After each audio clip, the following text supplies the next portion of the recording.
Well, Charles, we got a bunk weather report today. We did indeed. We could have been outside because it was predicted to be raining, but it's not. I mean, if they can't predict the weather 12 hours out, then why are we worried about global warming and the world falling apart in 10 and a half years? I mean, I got a new word for people like that, Jason. What is that? You should call them hysterics, but I'd call them hysterians. They just, everything, they're hysterical about everything. The global warming, the world's going to fall apart. Trump, he's a disaster. The pandemic, it's a disaster. We've got to burn down the world and see if we can make a better one. Oof. I mean, it's brilliant. Well, I do agree that the pandemic is a disaster, but not for the reasons they think it is. They think Cuomo's doing great here in New York. Oh my God.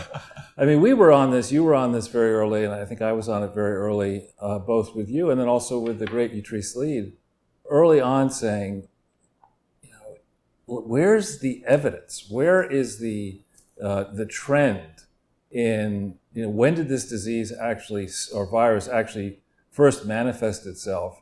How many cases have there been? How many people developed a serious condition who didn't otherwise have a serious condition directly as a result of this virus?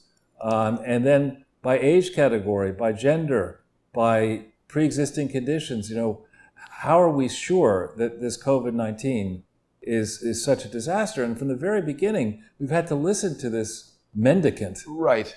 What's a mendicant? A liar.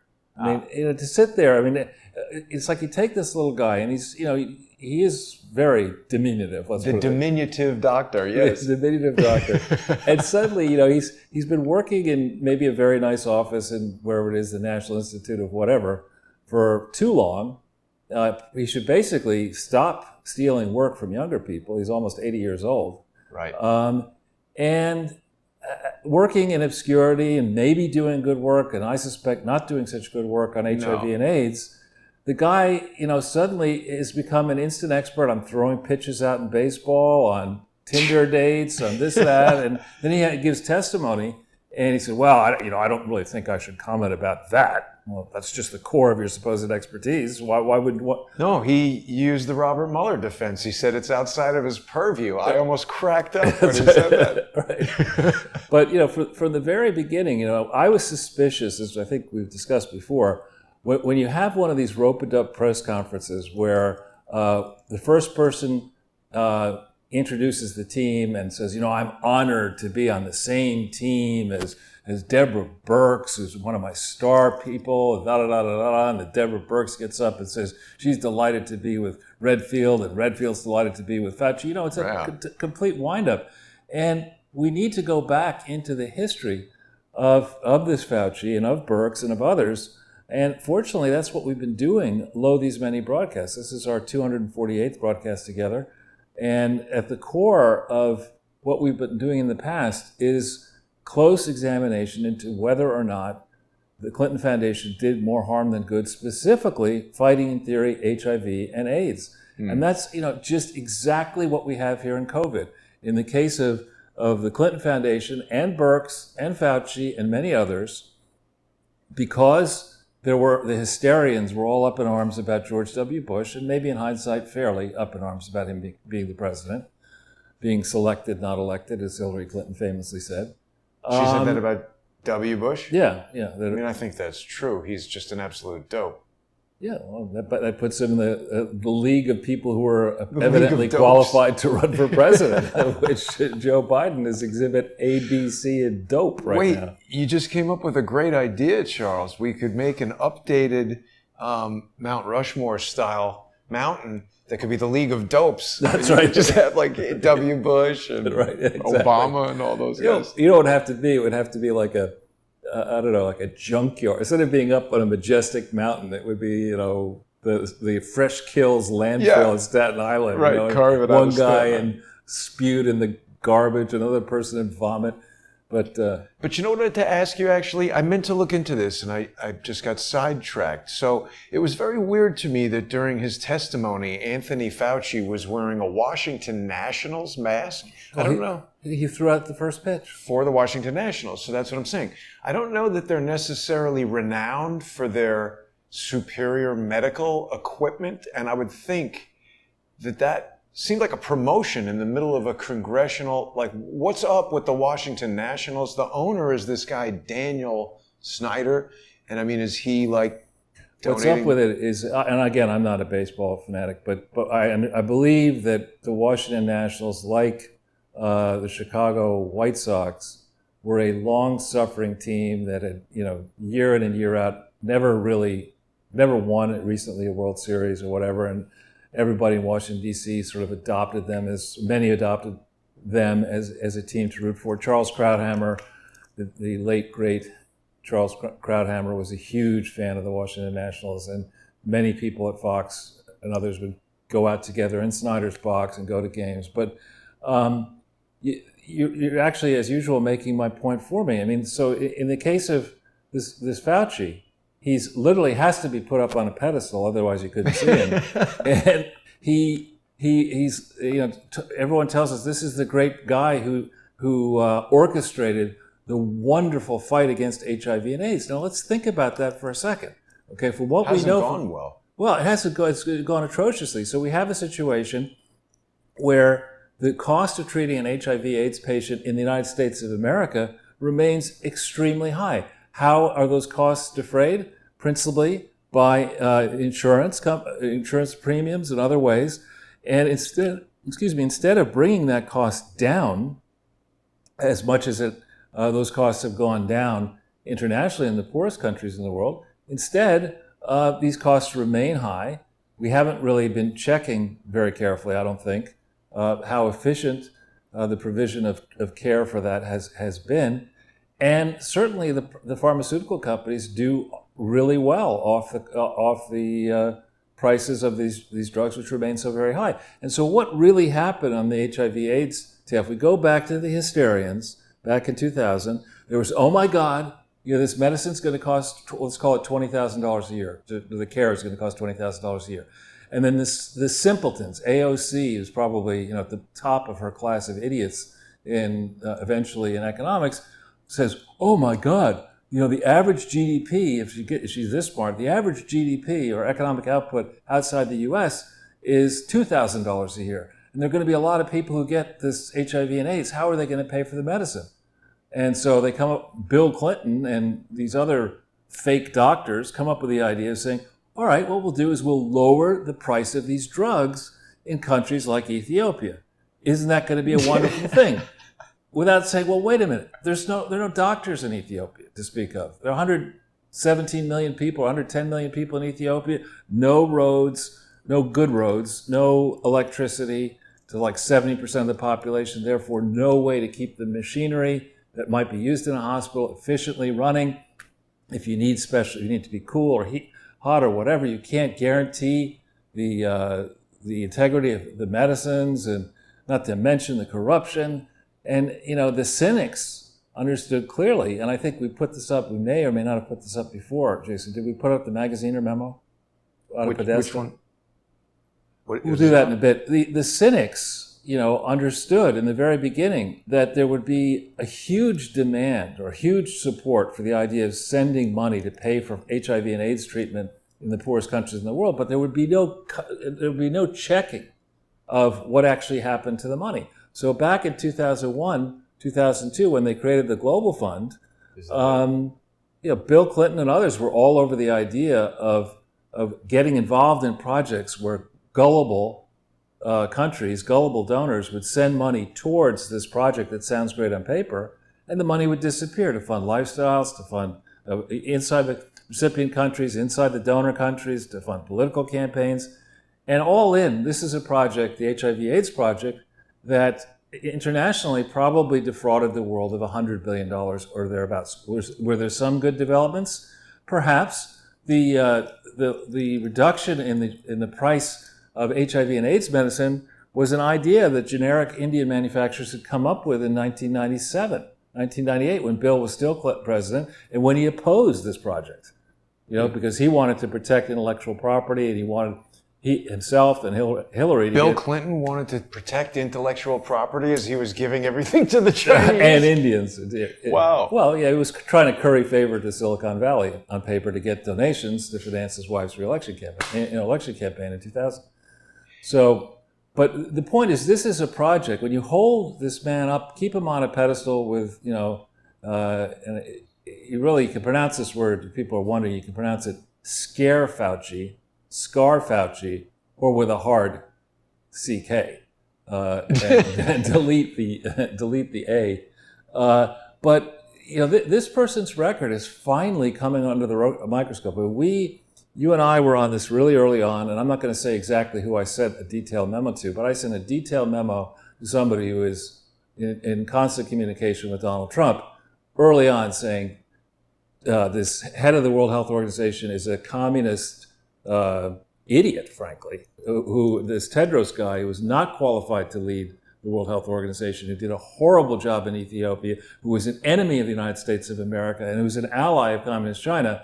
And when you really look into his record in Ethiopia, he should be before the Hague. He should not be running the World Health Organization or any organization. So I made that known. I also said, this Fauci guy, his track record is horrible. The last thing we want to do is let this guy talk about, I'm not a medical person, but in the very beginning, we went out to Norway, you remember, in January, and there were rumors of a problem in China, and the World Health Organization said, oh, no, there's no way that this disease can go from a bat to a human, don't worry about it, da-da-da-da. And I started, not really freaking out about it, but just paying attention. And then I noticed when Trump shut down the ability of Chinese people and later European people to come into the U.S., I started seeing the hysterians and the Faucis and others make these negative comments about Trump. And then I watched somebody ask Fauci, is it okay to go on a Tinder date? Which is like, why would you ask this? With Fauci? Or with somebody generally, else? Why do you ask this guy? Fauci's on there like, I'm an SB. Yeah, it's just, and the guy says, of course. And then, Nancy Pelosi gets out there in California, maybe in her district or some other district, probably saying hello to Senator Dianne Feinstein and her husband, who's big into investing in China. It's okay, they say, after Trump says no Chinese travelers coming into this country, they say, well, make sure you go to Chinatown in San Francisco. Right. Well, after that, why are we listening to Nancy Pelosi, to Dr. Fauci, to Dr. Birx? And when did we turn over the decision making that we make in our personal lives to one gnome with a horrible track record? Why are we listening to this guy? If this is a quote, Charles, not only does Fauci want you to go on a date, he's saying you should hook up. He's like, find somebody kind of slutty. Right. This is our expert, right? It's like the other guy. It's like Dr. Gruber, right? Yeah. Americans, we couldn't tell them the truth because anyway, they're too dumb to understand that Obamacare wouldn't work.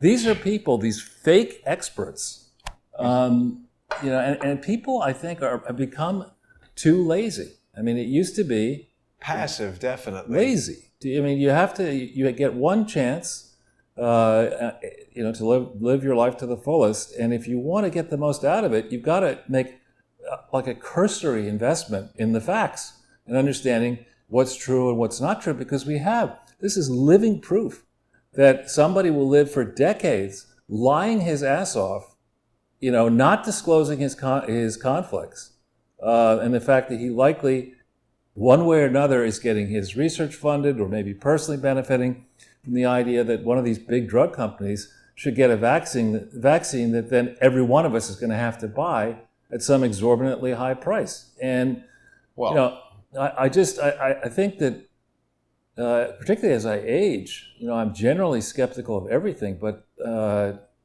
have this person trotted out as an expert, and, I like the disruption for the most part that Donald Trump has been putting in place. I think on balance, he's doing a lot of good things, but in the mistake column, allowing Fauci and Birx to be given the kind of control over the narrative and over the economy was a massive error. I agree. I'm very disappointed with Donald Trump's stepping back from his original position on coronavirus, which was it's a seasonal flu. We've had Ebola, we've had H1N1. Allowing it to be, I don't know if he could have stopped it, but going along with this shutdown was a huge mistake. So the other thing, Charles, that I found most strange about Fauci's testimony, I forget who the congressman was who posed this to Fauci, but he was asking him about the efficacy of hydroxychloroquine and referring to this Ford Clinic trial. Mm-hmm. And Fauci was like, well, that's not a randomized, double-blind, placebo-based trial, so it's invalid. And I was like, wait a minute. This is the same idiot who wants to bypass animal testing on a never-before-tried vaccine. And also, this is the real thing. So Fauci has been, in his position for something like 36 years. I was speaking to Dr. Judy Mikovits about this, at the National Institute of Allergies and Infectious Diseases. He was involved in the passage of the Vaccine Injury Act in 1986 that changed the classification of vaccines from pharmaceutical to biological, changed the nature of the testing, eliminated all double-blind, randomized placebo-based testing of vaccines that have been injected into kids for decades. And now he sits there telling Congress that because of that, hydroxychloroquine can't be used. I mean, there's a danger with you and I or anyone as non-medical doctors speaking on these topics. But what we're talking about now has nothing to do with medicine. It's just got to do with deductive logic. If non-randomized placebo-based studies are okay for what Fauci wants, why are they not okay for hydroxychloroquine? Right. Well, and also, I was on there's this Iranian channel called Press TV, and I regularly on their debate, which I enjoy doing. Last one was a particularly light opponent who was saying stuff that made absolutely no sense whatsoever and was easy to debunk. But they were trying to make this was just when, just as the news came out that our GDP had declined precipitously in the second quarter of 2020 compared to the first quarter. And the fact is that the GDP dropped 10% in an annualized amount from the annualized estimate in the first quarter, right? Now, let's think about that for a second. Never in American history before the second quarter of 2020 has the leadership of the country and industry behind it said, you know what, for the sake of well-being, the health and well-being of the country, we're going to fundamentally lock down the economy voluntarily. We're just going to forget the profit motive, forget competition. All we're going to do is shut the fuck down. And we do all that. Everybody out of business. The people we don't put out of business is the government. So the government people all get paid. They don't have to work. That's probably more or less what it's like for a lot of them when the economy's open. That is to say, in the bureaucracies. And even with all that, in a quarter, the second calendar quarter of most business years for most types of businesses is the quarter. First quarter, you're coming off holiday season. They take a breath of fresh air and retailing, a lot of returns. You're gearing up. It's in the second quarter where you really forge the deals, make the sales. Then people go on summer vacation. So the third quarter can be light. And then you try to have another exhausting fourth quarter. But you shut that second quarter down, and all it did was drop 10%. And then you think about... But what is this? That's the numbers are annualized. This math I don't think is correct. It's not down 34%. Advanced estimate, it says. Yeah. And again, there are always 3 GDP readings for each period. So there's the first one, and there's a revised one, and a second revision. But anyway. Sorry, real quick, is this possibly calculated by the same people who think that Joe Biden is leading in the polls? Decisively, yeah. I mean, we'll get back to that. But the thing about Joe Biden and the polls. But so you look at this, and our economy is the largest unified economy in the world. During the shutdown period, people are revisiting everything, all aspects of their life. They're rethinking, for example, if you've got kids who are boarding school or private school or going off to college, you're looking at this and saying, hang on, I'm paying $70,000 a year and I'm going to have my children at home Watching on video. Yeah, taking courses online, and every teachers union around the country is now saying, oh, it's too dangerous to go back to school for us, the teachers, the administrators, in an abundance of caution. We think we should be paid not to work 12 months a year, and maybe we should get a raise too for hazardous duty pay. I'm just making the latter part up. But Wow. So the whole educational system, I think, people are going to start thinking a lot more carefully. I mean, here's this medical expert, and a whole bunch of medical experts who went through college and graduate school and probably postdoc this and that, and it turns out they're wrong. Yeah. How much other stuff is wrong? Why are we paying for this shit? And why are we still teaching, which is, I think, the most important thing you can do, raising a child? Why are we using an educational system that is rooted on a farm-based agrarian schedule where you take the summer off? And why do we need to spend 4 years in college? Maybe it should be 3 years. Why do we need to, should there be this long summer vacation? There are all sorts of things you could ask, questions you could ask and answer. And by the way, most everything else has gone down in cost. Think of telecommunications. Right. Technology. Anything related to technology is going. Why is bricks and mortar education, why does it rise in cost, far faster than any meaningful inflation index? I mean, these are some big questions we should be asking about that important sector. Then we should be asking the question with regard to government, what the fuck do these people do? Right? I mean, we are finally... That's legalese. Yeah, I mean, just beating around the bush. I mean, we have, back in 1980, when I got out of Harvard Business School, we were in a serious Cold War with two countries, with China. Well, but aren't they now with all this TikTok banning and everything? But back then it was very different. I mean, you look at the size of our military spending and the size of our non-military spending. The military nut was massive in 1980, and it has been reduced in part through the so-called peace dividend that occurred under H.W. and Clinton before we ramped things back up under W. the Dumb, starting after September 2001. So the military budget on the books, it's probably 720, 725, maybe, including other stuff that we don't know about. It could be 850, maybe it's $1 trillion. We spend $6.5 trillion on government. What the hell is this other $5.5 trillion going for?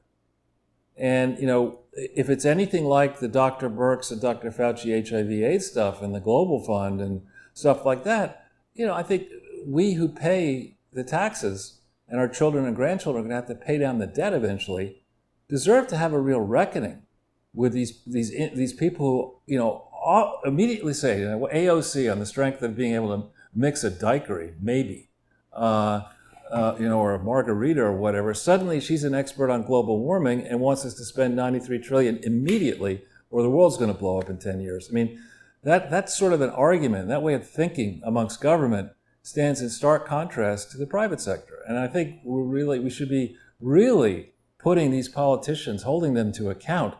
And I believe a lot of people, as they wrestle with the decisions about educating their kids, people are delaying medical procedures because of this pandemic, and perhaps medical procedures that could really make a difference in somebody's life expectancy. Right. Well, I was going to say it could have irreversible effects. And then we have, the psychological damage of the isolation here. These sorts of issues where many people are friendly people, persons, and they like to gather and they like to mingle, and you can't do any of that. Not allowed to do that, Charles. You can't do any of that now, and so you're going to have psychological damage. Well, you could go on Tinder and hook up. Yeah. That's okay. That's right, says our expert. Yeah, I feel a lot better trusting this guy. I'm going to start to say, yeah, Dr. Fauci sent me. Yeah, exactly.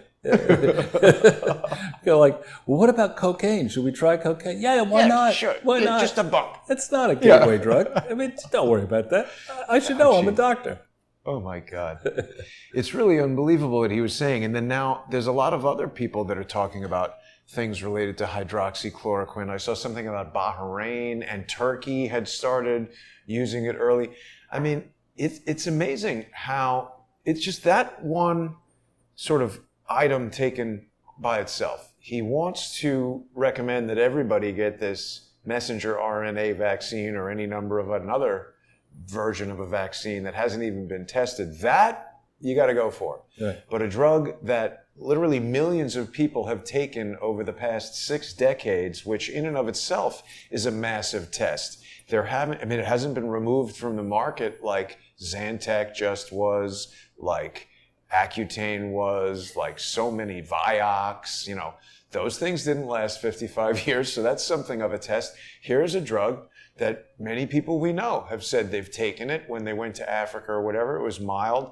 I mean, the concept that someone with a specific pre-existing condition cannot take this drug, I believe it's got to do with cardiac arrhythmia. There's a specific risk of heart attack for patients who have cardiac arrhythmia who take hydroxychloroquine.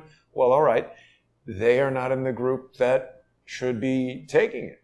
And it's also, we've heard zinc and other things used in combination with it are showing efficacy. Why is Fauci so quick to poo-poo anything having to do with it? Somebody else came up with something from 2005 where in his own words, he said it's got efficacy against SARS or MERS or something. So it's pretty conspicuous that he's so against it. Yeah, and again, if the facts were the following, that by going to a monolithic system in the United States, where there was central control of every medical decision in the country, and there was a recommended way of doing everything, our healthcare costs, measured in financial terms, were competitive, let's say. They wouldn't have to be the lowest per capita in the world, but competitive.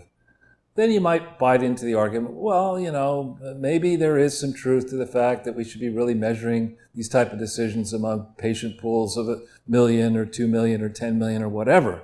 But the evidence on the U.S. healthcare system, the financial evidence, is that it sucks. I mean, we are spending an enormous amount of money, as measured by GDP, on a healthcare system which very few people who are consumers of healthcare would say, oh yeah, this is wonderful. I mean, I'm not going to name names, but I know a number of people who are very wealthy who are over 65, and the second you're over 65, you start going into Medicare and their decisions, about whether you can or cannot get certain types of treatment, and it's a nightmare. It can be a nightmare for you. And so wait a minute, you mean you can't get other regular health insurance? They're all trying to get a doctor's appointment. I don't want to get into the specifics of it, but trying to get a doctor's appointment when you want to get it it can be very difficult. And this is not a function of somebody who's poor. I mean, it's probably even worse if you're poor. So it's not like the system that we have is one that people would say across the spectrum, wow, it's fantastic. And it's not like this expert, who's been in the system the whole time is somebody at this stage I would trust. I mean, the guy's been wrong about everything. It's amazing that he's still employed. Let's bend the curve. Let's do this. 15 days to stop the spread. Yeah. Wasn't that like 6 months ago? And a guy, and I can't throw a baseball particularly well. I haven't tried it in a long time. But I mean, to think that it's a good idea because you screwed everything else up to go out and then bobble a ball, toward generally in the direction of home plate, is absurd. Yeah, I think he was basically socially distancing the pitch. Yeah, well, and I think Barack Obama had a similarly unfortunate experience throwing a pitch. I mean, he doesn't inspire terror by that stance, I don't know. This is not my kind of guy at all. Yeah. Dr. Fauci. Really. And then going back to this whole healthcare stuff, I mean, in the olden days, wasn't it the Hippocratic Oath, first do no harm? Right. And most healthcare decisions were made between the physician and the patient, maybe the physician, the patient, and the family. And people are all slightly different. I mean, nobody's exactly the same. Even identical twins are slightly different. So to have this know-it-all, and Dr. Birx is no better, frankly. I mean, she's got a nice scarf collection, but she's been wrong too. Charles, a lot of our viewers are quite disappointed that Trump is promoting talking about vaccines. He says he's cutting the World Health Organization, but he's promoting Gavi, which is another it's a big mistake. Bill Gates. I mean, it's sort of taking the money from one pocket and putting it in another, isn't it? It absolutely is. And I think, the World Health Organization is a cesspool. And really, before the United States and the big countries agreed to put another penny in, one should go back over the history of the World Health Organization and the many different overlapping entities. Gavi is one, Unitate is another, Global Fund's yet another. There's Gavi, and there's something, believe it or not, called IFFI. IFFI. Sounds a bit iffy. Yeah. And, and there's, of course, PEPFAR, the President's Emergency Plan for AIDS Relief. And, all of these funds go to Switzerland. Now, Switzerland. It used to be that there was secrecy in Switzerland. Now, not so much, but all the money goes to Switzerland. Geneva, I love the place. It is an extremely expensive city to operate and live in. It's certainly nice. Actually, there's very good food there. It's quiet. It's got a good airport. Good location for conventions. And for stealing money, right? And you got all these Swiss bankers who've been adept at, not asking tough questions about where your money came from. Why is it, Charles, you work at WHO, and every time we get a gigantic grant from any country, you are able to come into my office within 20 minutes with a shopping cart filled with gold ingots. Where does that come from? Well, I don't know. I like gold. There was a production I was involved in where the producer was a lawyer in Switzerland and totally screwed me out of money. And he was back in Switzerland, and I called him up, and he was just like, yeah, we're not going to pay you. There's nothing you can do about it. Yeah. And I was like, what? I wanted to get on a plane and go to Switzerland and show up at this guy's office, but I didn't do that. Yeah, I mean, back when a lot of these projects started, after World War II, the United States economy was I believe U.S. auto production in 1952 was 90% of global production. Wow. There was no Japanese car industry. There was no, and so we were a very, very big, powerful economy that had not been destroyed the way Europe had been in World War II and World War I. So these international projects, the Marshall Plan and other things, we had debt, but our economy was booming and we were paying down our debt. We could afford these projects. But now we can barely afford the projects that we're talking about now to keep the economy afloat with over $20 trillion in debt, and we're heading north of that. We printed invented more money, printed more money this year than in the last 200 years combined. What? Yeah, it's a tremendous amount of printing. Cow. And so before we embark on these more futile globalist projects, seems to me that we should be asking of the World Health Organization, okay, you're so fucking smart. You've had how much money from all of us for how many decades now? How come there are no hospitals in Zambia? How come there's no electricity in Zimbabwe? How come, there's no clean water throughout most of the developing world? Even today in 2020. Why don't you call yourself the World Filth Organization or the World Death Organization? That would be a very popular name. Right? I mean, seriously, you're sitting there, and of all the places in the world, you've decided, in not considering your own selfish interests, that you want to cite the World Health Organization in Geneva, Switzerland, not in, in the capital of Malawi or the capital of, India. No, you want to be in Switzerland. I'm sure it's not for your own convenience. I mean, it's not because it's easy to steal money in Switzerland and hide it. Huh. No, you have to be in Geneva. And, I just think this whole organization, it's not enough to simply for the U.S. to say, we want nothing to do with it. I think what we should be saying is, we do want to set the world standard in providing healthcare. We want to reform our system of providing healthcare inside the country we control. And then we'd like to contribute to enhancing living standards around the world. And so these are projects we believe are important. And we are not, henceforward, going to fund subsidize the defense of Europe with nations like Germany that refuse to pay their fair share. And now, dare I bring up the fact that they were centrally involved on the wrong side of 2 world wars, we should not be subsidizing today a nation as big and as rich as Germany that refuses to pay its fair share of defense, recognizing, in history, that the German nation has inflicted a tremendous amount of pain outside its borders and inside its borders, and is the last nation today that should stand up and lecture anybody about anything. So I think there's a real reckoning that should be well underway here, and that nations that have been all in for corruption, and I do love that meme. Yeah, we got to show people this one. Was that you, or is that somebody? No, this is just somebody made it on the internet, but it's a good one, so it deserves some play.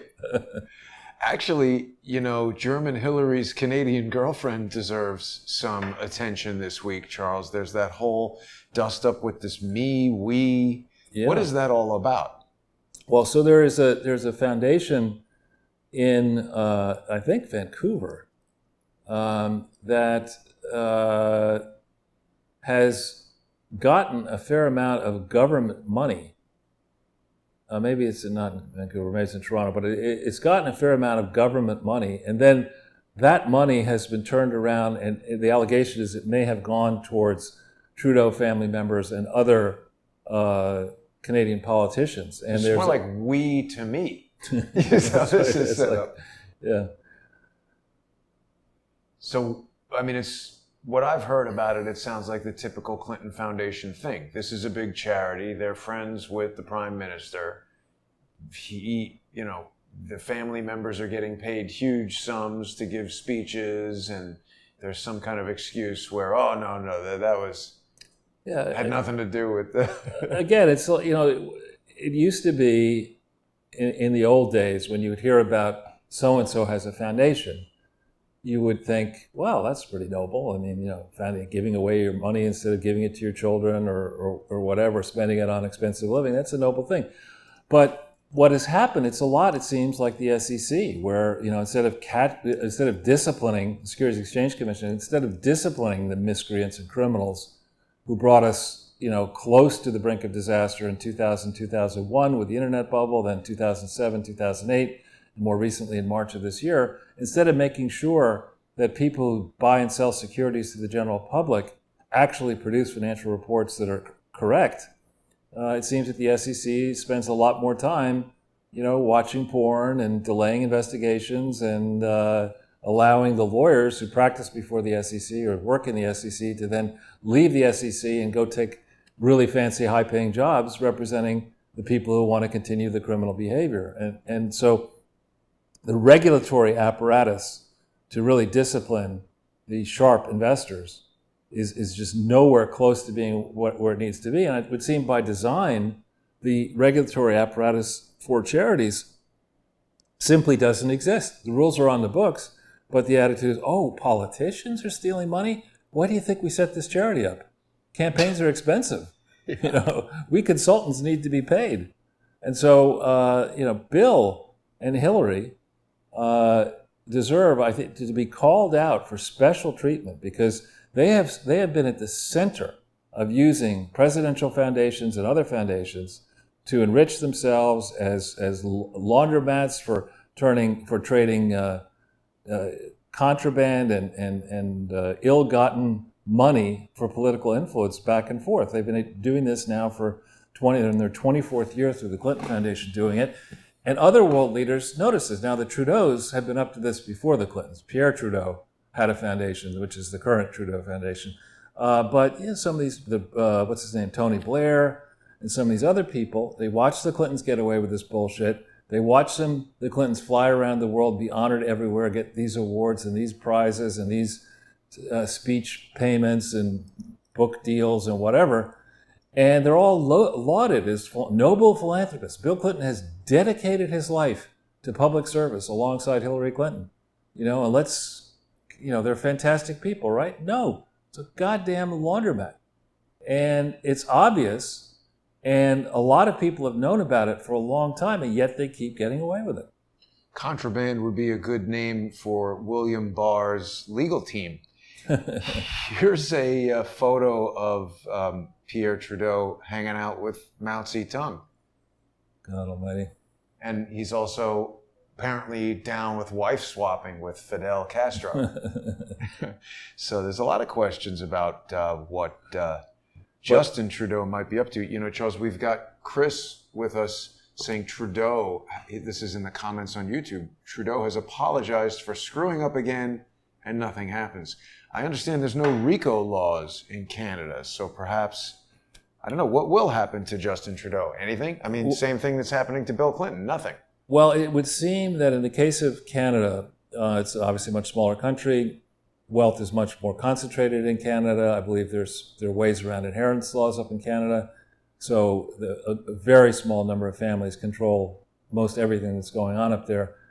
And there's also a large, unfortunate real mafia up there that's very much engaged in construction and other things. And so people like the Barry and Honey Sherman start getting crosswise with the wrong people, and they don't end all that well. So on the other hand, this incident with the We Foundation has, I think, placed the governing coalition of Canada on very shaky ground, so that we could have a new government form up there. The question is whether the crooks band together and sweep everything under the rug, or whether we actually have some progress in reforming the mess up in Canada.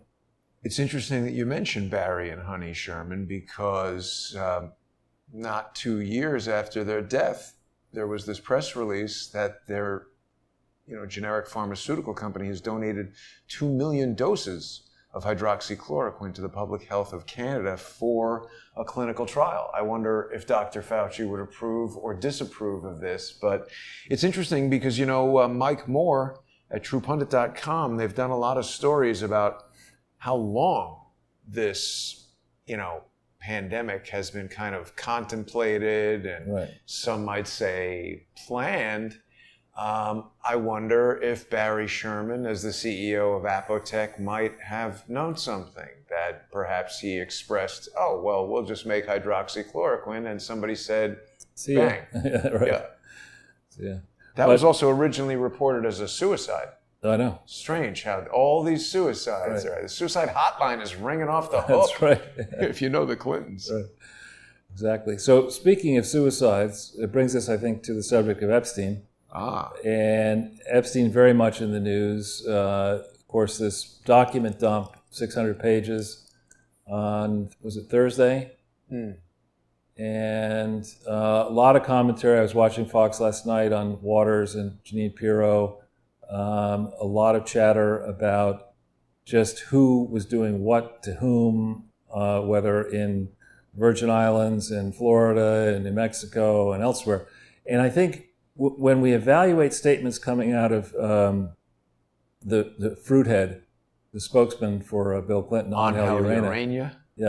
When we think about the Fruithead and what he says, you have to be very careful about the words that these people use. They do not, when Bill Clinton issues something through his spokesperson, they really have thought carefully about every single word. And as I understand it, they're now saying, the Fruithead is saying that Bill Clinton was never on Little James Island? Little St. James. Little St. James.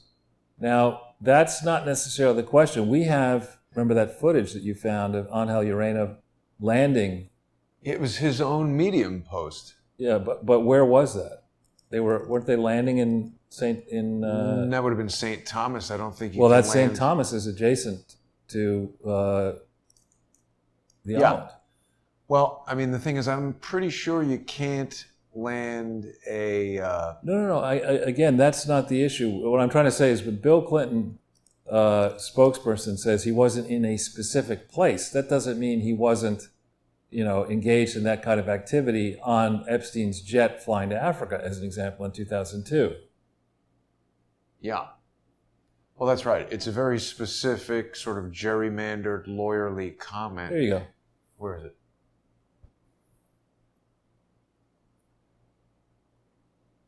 This is further down the page. It says, Valentine's Day 2018. Hurricane recovery in the Caribbean. But I mean, there's pictures of him on the Epstein jet. I know. The other thing that's a little strange, Charles, these documents that were unsealed, it's a deposition of Virginia Roberts Giuffre. It's not really evidence beyond being her testimony, which, granted, it's a deposition, so she's sworn when she's making it. But this is nothing new as far as what she's been saying all along, and everybody's acting like it's some kind of smoking gun. I think it's more smoke and mirrors and distraction from certain things. Well, what I think has yet to be unraveled, and we will be doing this, is exactly how Epstein and Maxwell came to know Bill Clinton. So remember, I was going over this timeline this morning. John F. Kennedy died in August of 1999. Junior. Yeah. And Hillary bought the house in Chappaqua in September of 1999. And, it's unclear exactly when Epstein and Maxwell first got close to the Clintons. I believe there was, I don't have it in front of me, but I believe that there is some sort of a foundation that accepts private donations to keep the White House running. And I think there was an event to defray it, some of the cost of the White House. And there was an event that was attended by, I think, Epstein and possibly Maxwell while Bill was still president. How much effort did Epstein make and Maxwell make to try to get Hillary elected first as a senator? But we know that Epstein was very close to the Clintons. That's something different. But that's not good. Yeah. The White House Fellows Program is not what I'm talking about. But there's another, it's like the White House Foundation, or I'll get it for the next broadcast if you want. Sure. But we do know, because there's if you put September 2002 and I think it's New York Magazine and Epstein, I think it's something like International Man of Mystery. Yeah, International Money Man of Mystery. Okay, this recounts, this was when Epstein really, one of the early moments when Epstein got a lot of attention. And this was a breathless account. Obviously, this guy, Landon Thomas, was on the flight. Chris Tucker, Kevin Spacey, and a whole bunch of other people went on the 727 and swanning around Africa in September of 2002. Now, September of 2002 was right before the midterm elections of 2002. Bill Clinton had absolutely no authority to commit the Clinton Foundation in any way, let alone to international activities. This flight, where ostensibly Epstein and others were traveling with Bill to try to advance programs to treat HIV and AIDS in Africa, this should have been recorded as a taxable contribution by Epstein, and it should have been minuted in the 990 for the Clinton Foundation for 2002 as having received a non-cash contribution, and it wasn't. It was never explained. But this is, he starts here on this trip. We don't know all the other times that Epstein may have lent his jet. We don't know with precision every other time. Now, we should know that because on any trip where Bill Clinton was flying internationally, the Secret Service would have known about it, would have to know about it, or should have known about it, and there must be records. But I thought he famously ditched the Secret Service on many of these flights. Again, there must be records of that. Okay, and that's why I keep coming back on calling W a conflicted dunce. I mean, you would have thought, I know from one of W's brothers, who I don't trust, that they did not. Their family was devastated when Clinton won in 1992. Whose family, sorry? The Bush family. When H.W. I don't believe that. Oh, I believe it. That they were not. I mean, I believe the public. I believe that H.W. must have felt as if he let his family and the country down. In part because he had a 90% approval rating after winning the first Gulf War in theory, and to go from that to losing. And I know there's a long-standing picture. I know all that, but I'm just saying. I would have thought there would have been a close eyes paid to Bill Clinton's international travel, and it shouldn't have been too difficult. Remember, the Clinton Foundation was under investigation from February of 2001 until a date unknown in 2005. It shouldn't have been too tough for somebody on that team. Let's see, who was leading that team? Jim Comey. Who was head of the FBI? Bob Mueller. Who was at the Justice Department, supposedly in charge of fraud prosecutions? Rod Rosenstein. That team should have been able to tell the obvious.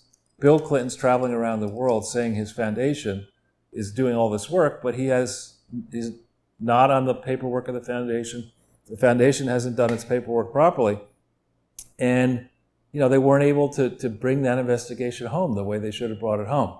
So there's a lot, Epstein's role in connections to the Clintons should be in FBI files. Now we're not digressing, but let's go back over some ground that we looked at before. If you go into Google and you punch in William J. Clinton Foundation, FBI,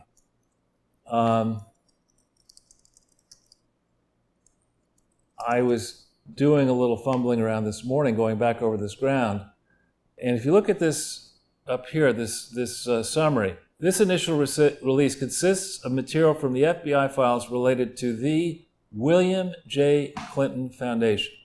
Okay, this is an FBI official site. All right, yep. And there are several articles. The FBI Inspector General. The part 1 was tweeted out on November 1st, 2016. I can show you that on my Twitter feed, and that caused a furor at the time because the lefties were saying, "Wait a minute, the FBI is taking sides. Why do they tweet this out 15 years after the investigation started?" And the Inspector General Horowitz had to go and comment on this and concluded that there was nothing supposedly malicious in the release of that tweet. And if you go down my Twitter feed, you'll see I provide several links. Oh, approaching 40K, Charles. Yeah. If people aren't yet following Charles on Twitter, it's easy, at Charles Ortel. That's golden, Charles, that you got your name. You weren't able to? Well, you got... Jason Goodman. There's a few of you. Quite a few. I didn't even try to get that. It's like Jason Goo 0003688, whatever. Yeah. So what are we looking for here?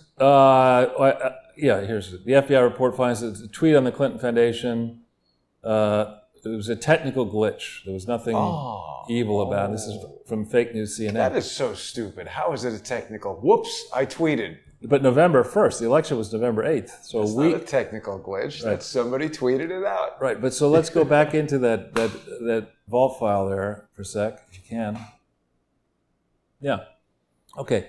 William J. Clinton Foundation. All right, so the official name of the William J. Clinton, the official name of the entity, October 23rd, 1997, it was incorporated as the William J. Clinton Presidential Foundation. To change the legal name of a foundation, you have to change the Articles of Incorporation. This investigation closed in 2005. We don't know yet. We don't know when in 2005. My suspicion is early in 2005.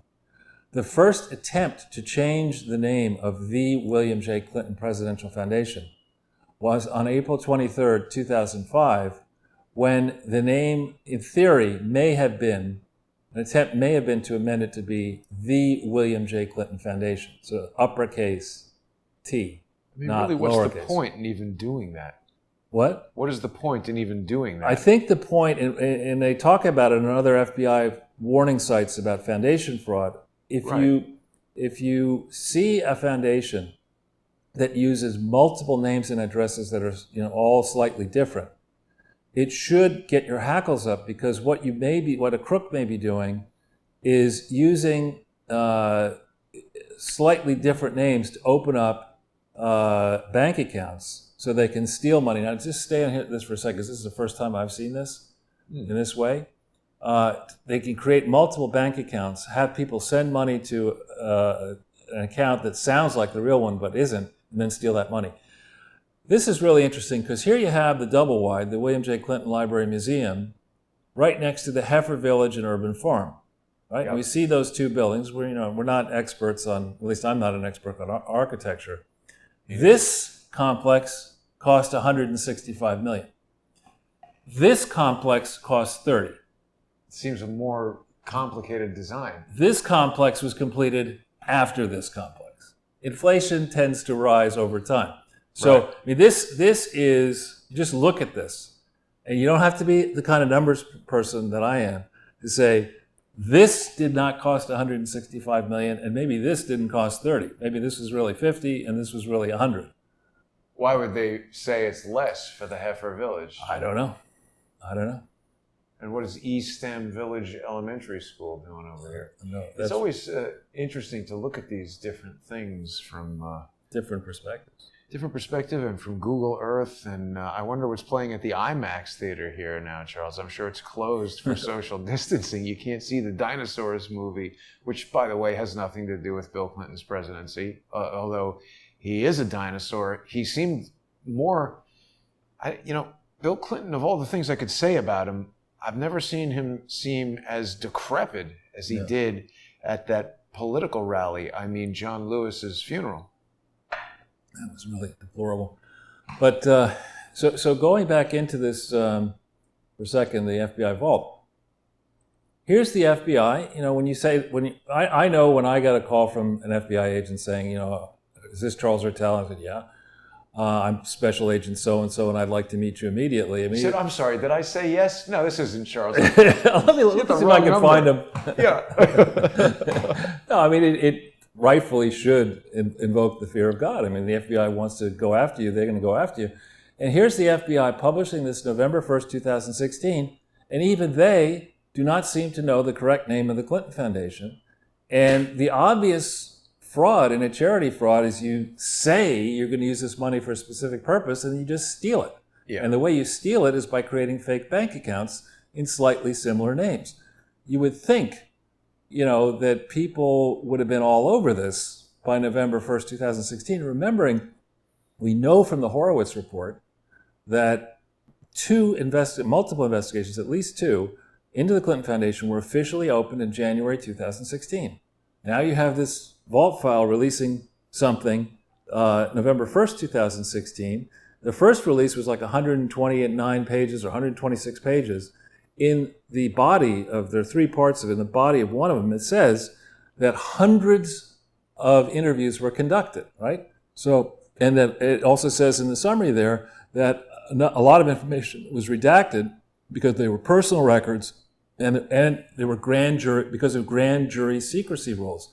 Now, if there are grand jury secrecy rules, that means that a grand jury was opened into this investigation. And just like, Shifty Schiff wants the grand jury records and Nadler and all that stuff, I mean, I don't think the public has any right to see these grand jury records, but I think that Christopher Wray should have been fired years ago, certainly months ago. Never should have been hired. And that the new FBI director needs to have a crack team, and I don't mean a team on crack, I mean a crack team of people go through the whole file and say, all right, what were people concerned about? And how come none of these geniuses, when they were specifically investigating, you notice here, one second here, title and character of case, you notice there's William J. Clinton, and this one's redacted, right? Huh. In part 3, we learn that Hillary was the subject of this investigation too.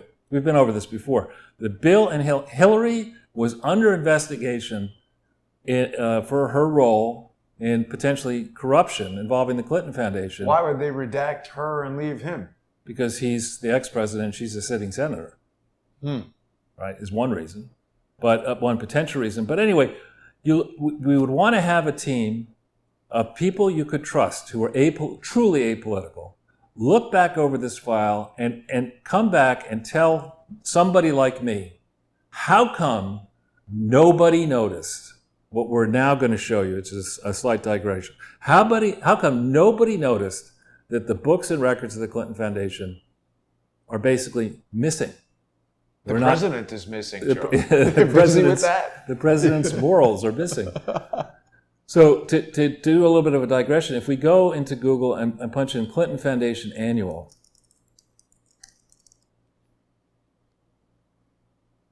and hit 1998 down below the next link, 1998. This is the first return that was filed for an entity called William J. Clinton Presidential Foundation. Note it says initial return. And no the. And no the. Okay? So this is the first return filed. They did not file a return for the short period October 23, 1997 to December 31st, 1997. That is a problem. But if you go down the page to the balance sheet, which is the next page, I think, or maybe 2 pages in, 3, call it 3. All right, there you go. Slowly, down the page a little bit, we get to a little bit further down. Okay, see this here. This seems like it's dense, and trust me, it's not so dense. Organizations that follow SFAS 117, check here, X. Okay, this is check. They're saying under SFAS 117, you are required to keep track of assets, net assets that are unrestricted, that you can use for any purpose, net assets that are restricted as to time, in other words, receivables, that you take the money in today or you have somebody has an obligation to pay you over 5 years. You have to keep track of that 5-year pledge, and you adjust it based on whether people fulfill the pledge or not over the course of the 5-year period. And then you have money that's permanently restricted. I give you money for an endowment for the Clinton Foundation. It has to go to the National Archives in perpetuity. That's permanently restricted. So they click here on virtually every one of these versions of the 990 that are filed with multiple states and in multiple time periods. They say, yeah, we're following this SFAS 117, except they're not. They're not following it. And note here the date of the return, April 12th, 1999. Why is that interesting? Because Bill was acquitted in the Senate in February of 1999. So they don't file any returns on the Clinton Foundation with the IRS until after Bill has been acquitted in the Senate. Now, why is that interesting? Because 2 of the lawyers who were defending Bill in the Senate trial, David Kendall and Nicole Seligman, organized the Clinton Foundation. And so there would be legitimate questions that real investigators might have asked back then. How did you come up with this legal bill, Williamson Connolly? You had, for the Clinton Foundation, you had 2 out of the 3 people who incorporated the foundation were also people who defended the president against impeachment. And at the time you took the assignment on to defend Bill Clinton, Bill Clinton hadn't paid Williamson Connolly millions of dollars for years. And so, that's a very risky assignment to take, right? You haven't been paid currently for all the many scandals you've been defending the Clintons. Now the House of Representatives has got its moxie together and has actually issued articles of impeachment. There was a chance that Bill could have been convicted. Had he been convicted, you would have never paid your legal bills for the impeachment or anything else. And Hillary wouldn't have gotten her fancy book deals, nor would have Bill. It would have been a disaster. And none of these relationships are explained. And nobody makes any attempt to file any of this paperwork until after Bill is acquitted.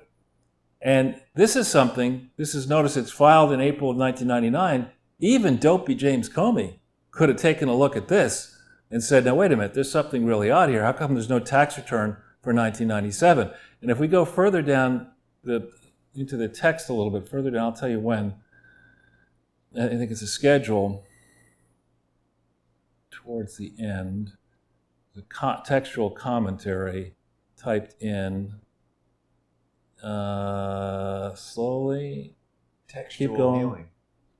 Keep going. That's the end of it. All right, well, it's missing in this version.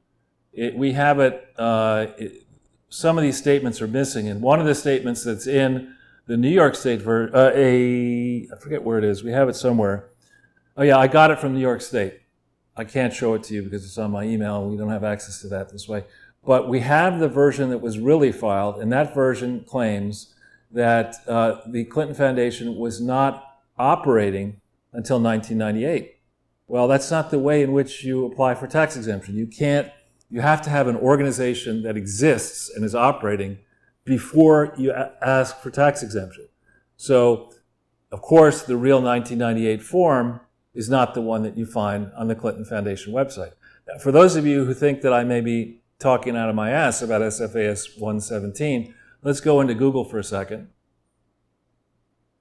And unlike, the horrible accounting firm that they picked, BKD, for the Clinton Foundation, real accountants, if you punch in SFAS 117, and that's summary, and this is I've already tweeted this out. This gives you a summary of something that was issued in June 1993 and was a standard that had to be followed by not-for-profits of the size the Clinton Foundation was at the time it started reporting in 1998.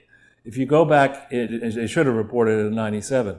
If we go back into Google, not only would they have had to follow this SFAS 117, which they claim on their filings they did, although they didn't, so they lied in their filings. Punch in SFAS 116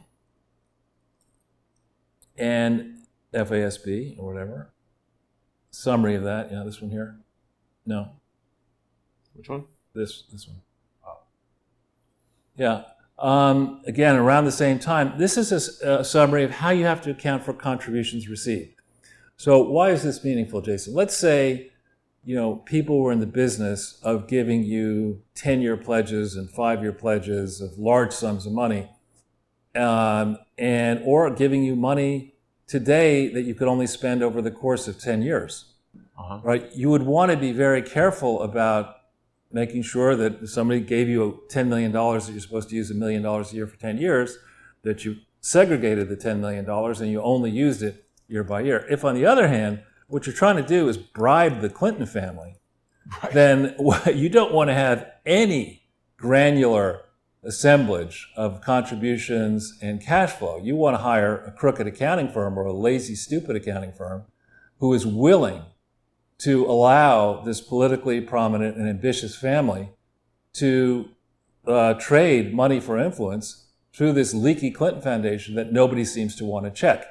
And the simplest thing you can check in any business is its inflows, right? If a business cannot keep track of its major customers, then a business is unlikely to actually be profitable or even be a business. Similarly, if a charity does not know who gave it money, then that charity is unlikely to truly be a charity. It's instead of remembering that political contributions, there are limits placed on how much money, low limits are placed on how much money a U.S. person can give a politician for a campaign. To avoid influence, obviously. Right. So it's I forget, it's like $2,000 or $3,000 or something, and those contributions are have to be paid with after-tax money. In addition, foreign entities, particularly foreign governments, are not allowed to advance money to U.S. political candidates. On the other hand, a leaky charity, whose books are overseen by the notorious BAD, which is going to be the new name, not BKD, notorious BAD accounting firm, if they're not going to check any of this, then that becomes a perfect vehicle for the Saudis and the Chinese and the Indians and the other people. They make a donation, Middle Eastern people, they make a donation, they claim it's going to the Clinton Foundation, but nobody checks, and it disappears through these multiple accounts. They can write the name slightly off. They can claim that they were, if they're ever caught, they can say, well, how was I to know? He's a former president of the United States and a senator, a future president of the United States. I didn't do any due diligence. I was doing this out of the goodness of my heart. Well, Mr. Tree, you seem to have lost millions of dollars. Well, money comes and money goes, and maybe I better flee the country.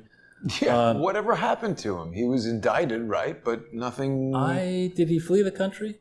I don't know. This is like a quaint old CNN article here. Yeah. Charlie Tree, longtime friend of President. Just leave that up here for a second. This Clinton friend linked to questionable fundraising, okay? What's the date of that article? It's like 1998. Yeah. What's the specific date? January 28th. January 28th, 1998. Okay. So why does that matter? A few things. Let's go into the Clinton Foundation annual master file again. The master one.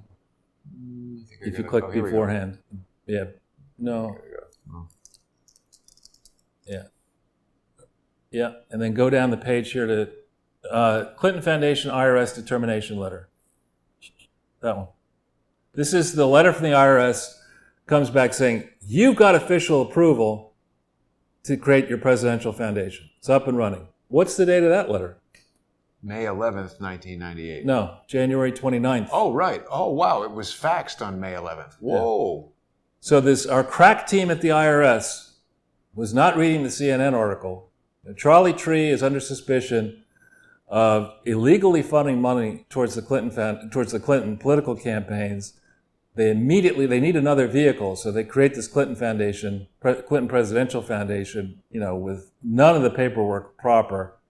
And the crack IRS on crack under Clinton says, you know what? We ought to get behind this group. Let's let this happen, right? Charles, if my brain were a soundboard, we would have just heard Arnold Schwarzenegger say, we need a new vehicle.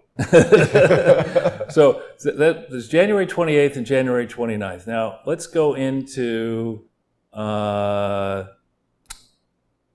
Monica Lewinsky. What's the timeline on Monica Lewinsky? Sounds like something Bill Clinton would say. What do we want to know about her? What was what's the vast right-wing conspiracy? You punch in vast right-wing conspiracy.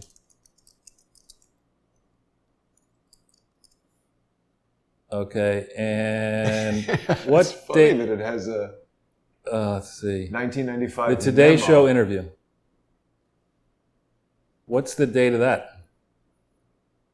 Wow. January 27th. Whoa! So on the 27th. Holy cow, Charles! How do you have all this stuff up on the tip of your tongue? I don't know. I don't have a life. But so the point is that the media left-wing conspiratorial complex has not wanted to get into the truth of what was really going on here. Bill Clinton gets into the White House because of Ross Perot and because H.W. Bush is a deeply flawed candidate. And he is a willing pawn, I would argue, of the oligarchs in the Soviet Union, the oligarchs in China, oligarchs in India, to basically gut mainstream America and the manufacturing complex and allow NAFTA, give China the WTO. There's a giant sucking sound. Perot was right about that. The giant sucking sound, and we don't need to go where we could go with that. All during the Bill Clinton presidency, and no one and Ross Perot basically foretold the Monica Lewinsky scandal. Exactly. He was a genius, Charles. So we have. Now, you want to keep on slow dancing. So this whole mess is occurring, and the Clintons are so sloppy on their way out the door that the FBI and the IRS actually begin investigating the Clinton Foundation from 2001 to 2005, and they cannot see or refuse to see the obvious here. And again, in this time frame, when the Clinton Foundation in theory was being investigated, that's when Jeffrey Epstein started swanning around the world with Bill Clinton in Africa. That's when he started letting Ira Magaziner and others use his jet and who knows what else to try to get donations together for this HIV and AIDS stuff. Epstein takes credit, and Dershowitz for him gives Epstein, credit for conceiving of the Clinton Global Initiative, which I think was, probably had a very different name in code name in Epstein's mind. And yet nobody seems to want to get to the bottom of this. It's like, we've led horses not just to water, to these gigantic freshwater lakes. And with that, whatever horses eat, there's whatever they want to eat, it's all over the place. And they're just like, no, we don't want to look at this. And I got to say, you interviewed Dershowitz several times now. The interview that Dershowitz had on Friday with Tucker was appalling, I thought. Why? I didn't get to see it, but what was appalling about it? I think there's a link to it in the results there. He looks deranged. Dersh? Yeah. He hasn't had a haircut in a while. This one here. Look at that picture of him. Right. he's like, wow, yeah, he's got to get a haircut or something. He's got the dopey grin. I did listen to a little bit of this, and the thing, or somebody sent me something on this, and they were saying that Dershowitz was talking, because I've been very vocal that a lot of people have stolen that interview I did with Dershowitz and focused everybody in on his comments about the mandatory vaccination, which of course is a serious topic that everybody's really interested in. But the fact is, Dershowitz is not the Attorney General, he's not the Surgeon General, he's not the President, and he doesn't even have a vote as to whether or not the government is going to mandate vaccination. Right. He's just a guy stating his idiotic opinion, so it doesn't really matter that much. Right. But what he did say, I just realized this last night, and I'm glad you reminded me, I wanted to suggest this to you. I just realized last night that the thing that he spoke about in the interview with me that he hasn't spoken about elsewhere, that could be what people are trying to deflect away from, is that letter that he signed about Epstein starting the Clinton Foundation. With Lefcourt. Yeah. With Lefcourt. Right. What do you think of that?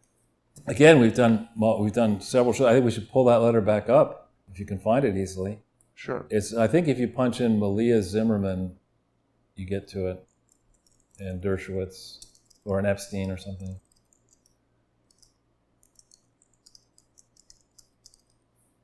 Maybe Lefcourt? Yeah, there you go. And they got to show the 727, Charles. There you go. It's everywhere.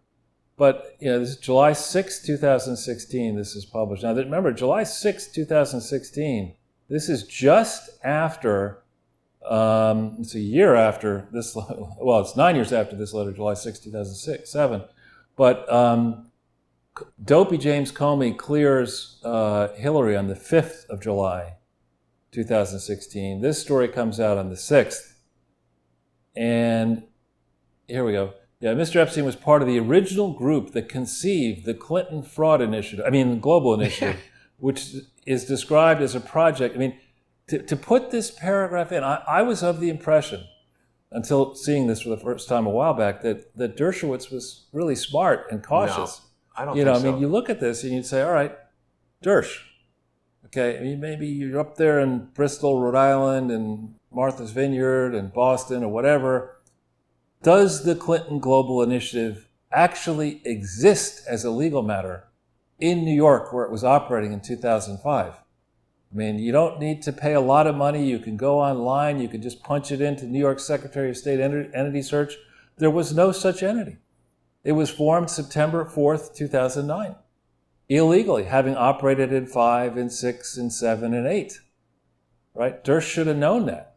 I created an entire Dershgate playlist, Charles, with all the various stupid crap that Dersh has said to me. Is he happy about this? I don't think so. It was interesting because the initial interview where he spoke about this and also made the inflammatory comments about forcible injection is this Alan Dershowitz addresses the systematic destruction of the U.S. Constitution. And I actually was just asking him about matters of constitutional law pertaining to Andrew Cuomo shutting down businesses and locking everybody inside. He's the one who offered this statement about jamming a needle into your arm. And then he appeared on Del Bigtree's show, where he lied and said that I blindsided him with the question. I didn't blindside him with the question. I told him I wanted to ask him about Andrew Cuomo, and he agreed to the interview. And then I asked him, and he volunteered this stuff about mandatory vaccination. So then I called him and said, Professor Dershowitz, you're saying things about our interview that aren't accurate. I'd like to have you back on the show to answer it. And he said, well, why don't you rail about it on your show? Click, and hung up on me. And I never released that. But then I called him again after Judge Preska, who is the judge in the civil matter of Giuffre v. Dershowitz. The day Judge Preska announced that the Giuffre legal team had to destroy certain elements of evidence, he did take the call and acted like he didn't know who I was. And also I asked him about, it was the same day that they announced that Ghislaine Maxwell had been arrested. And he said, she's a nice person or something like that. And he just answered and didn't really say anything. Yeah. Well, so going back to the letter, the Malia, July 6th, 2007. Now let's think about it. July 6th, 2007. This is 6 months before the first primary in 2008. This is when Hillary Clinton is the presumed frontrunner. And here's Dershowitz asking a judge for leniency in the treatment of Jeffrey Epstein because Epstein supposedly concealed. Wait, 1 second. Further. Supported the Clinton Foundation financially. Yeah, President Clinton reached this conclusion during a month-long trip to Africa with Mr. Epstein. It wasn't a month-long trip; it was a week. Oh. It may have seemed like a month, but Exactly. which Mr. Epstein hosted a month-long trip. Think about how expensive that would be. Right. Right? In 2002, granted, you're in the middle of the run-up to the Gulf War. You got bombs flying in Afghanistan. You probably don't want to, go to places in Africa where there's little security and lots of risk.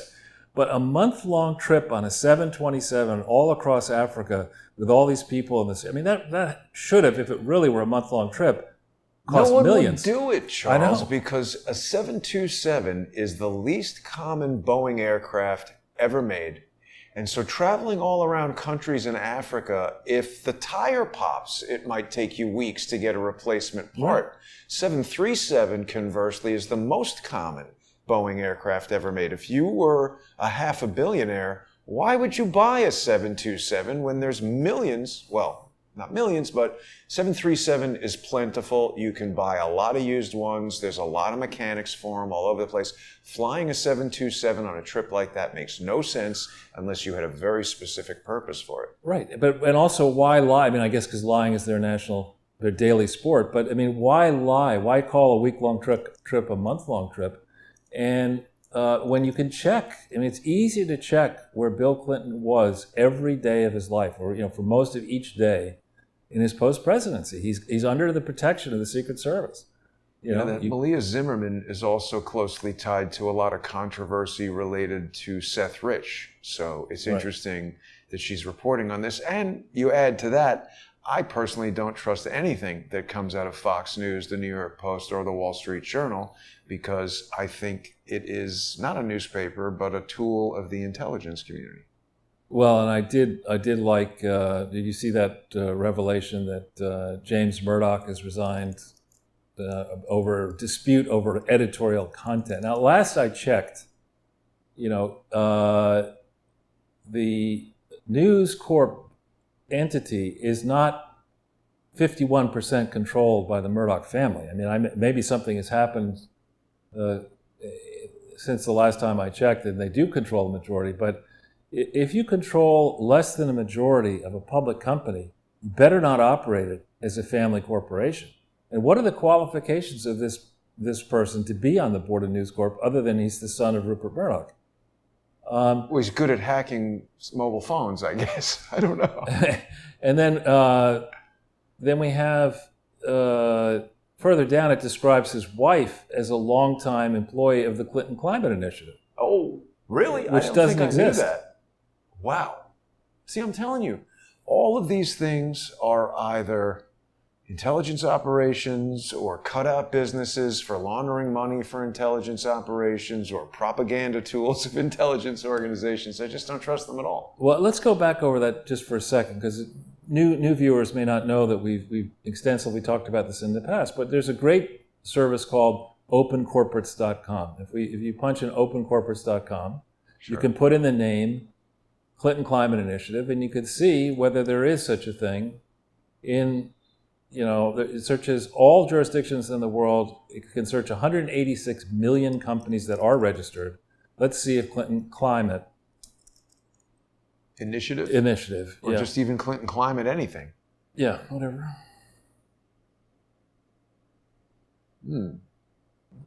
There isn't one. Okay? No. Wait, previously and alternatively. Yeah, no. but you see, Bill, Hillary, and Chelsea Clinton Foundation created registered a fictitious name. What is Job 1 Clinton Foundation? Feeding the family. Yeah. Clinton Climate Initiative was what's called a fictitious name. Now, that fictitious name was registered in Arkansas, but fictitious names are only registered state by state. And in New York State's case, it's county by county. So the Clinton Climate Initiative was only registered in Arkansas, yet it operated from a base in New York, it operated from a base in Massachusetts, it operated internationally. And this James Murdoch's wife, if her LinkedIn or her summary of her bio talks about extensive work she did for the Clinton Climate Initiative, not noticing, of course, that it didn't exist. I mean, it's kind of like, I guess that's fitting, true and fitting, right? The climate crisis may not exist, so why should she notice that the place she's working at doesn't exist? Now, wait a minute, Charles. Is this James Murdoch or Jared Kushner? They could be That friendly. looks like Jared Kushner to me. This is James Murdoch. That is Jared Kushner. So what? He's why- friendly. So this is the wife. Yeah. The whole thing is so sketchy. But then if you punch in green regs and scam, I think you remember that was one of your epic. I think I've heard of that. Oh, but wait, it doesn't come up when you search Google. That's a pretty specific search term. I'm surprised that wouldn't come up right away. A lot of videos about Corvettes in my feed here. Somebody twin turbocharged a C8 and blew it up.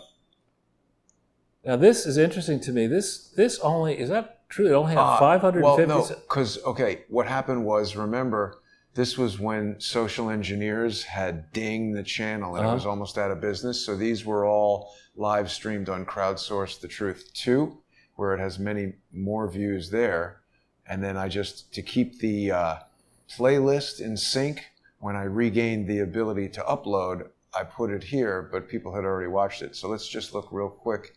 How many views does it have on Crowdsource The Truth 2? And by the way, for our viewers who are watching on the Jason Goodman channel, Crowdsource The Truth 2 is the backup channel that they may want to also subscribe to. Oh yeah, 12,000. Okay, that makes more sense. It's a little more like it, right? But we go exhaustively through in that presentation, which is, I think, April of 2018, April 29th, 2018. Back when you could leave your home without being, Exactly. back when you could venture outside. Yeah. And it was unclear at that point that Mueller and others would... We look younger, Charles. I was a lot younger and less wise. This is more about C40, but it talks about the Clinton Climate Initiative and in some considerable depth. And people who want to go through and check and see just who was bamboozled. I mean, the Murdoch family gave money to the Clinton Climate Initiative in 2000, I want to say 6 or 7, when it didn't exist. Barbara Streisand gave money. Said she gave money. She's got a picture of Bill Clinton on her piano in the house. I'm sure there are other pictures. And Marvin Hamlish. Yeah, I've met Marvin Hamlish. I never met him. He was on the Muppet Show a lot when I was a kid. He lived in Millbrook. He's dead, right? Still dead, yeah. But he lived in Millbrook. A friend of mine bought his house. Marvin Hamlish's house? Yeah. But anyway, so this Clinton Climate Initiative has never lawfully existed. Why Rupert Murdoch gave it any money is one question. Why the Catherine dared get so involved? Why don't we put her name, Catherine Murdoch, and Clinton Climate Initiative into Google and see what pops up?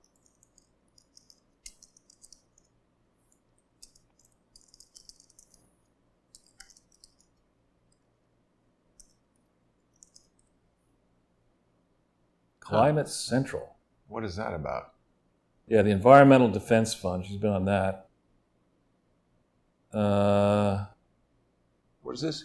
Quadrivium Foundation? Quadrivium Foundation. That's her foundation. What is that? Quadrivium. All these foundations, Charles, I don't know. Yeah. I don't think I trust any of them. Remember, here we go. Between 2007 and 2011, Ms. Murdoch served as Director of Strategy and Communications for the Clinton Climate Initiative, where she also managed CCI's partnership with Microsoft. Not good. Right, but I mean, none of this is true. There was no Clinton Climate Initiative. There couldn't possibly, therefore, have been a, quote, partnership with Microsoft. Well, and also, not to go on a tangent, but isn't it sort of like, Microsoft buying TikTok from China? That's off that deal. Well, okay, that's good, because I was going to say that's a little bit like moving from Iraq to Aleppo or something. It's like, why would you? Not that good.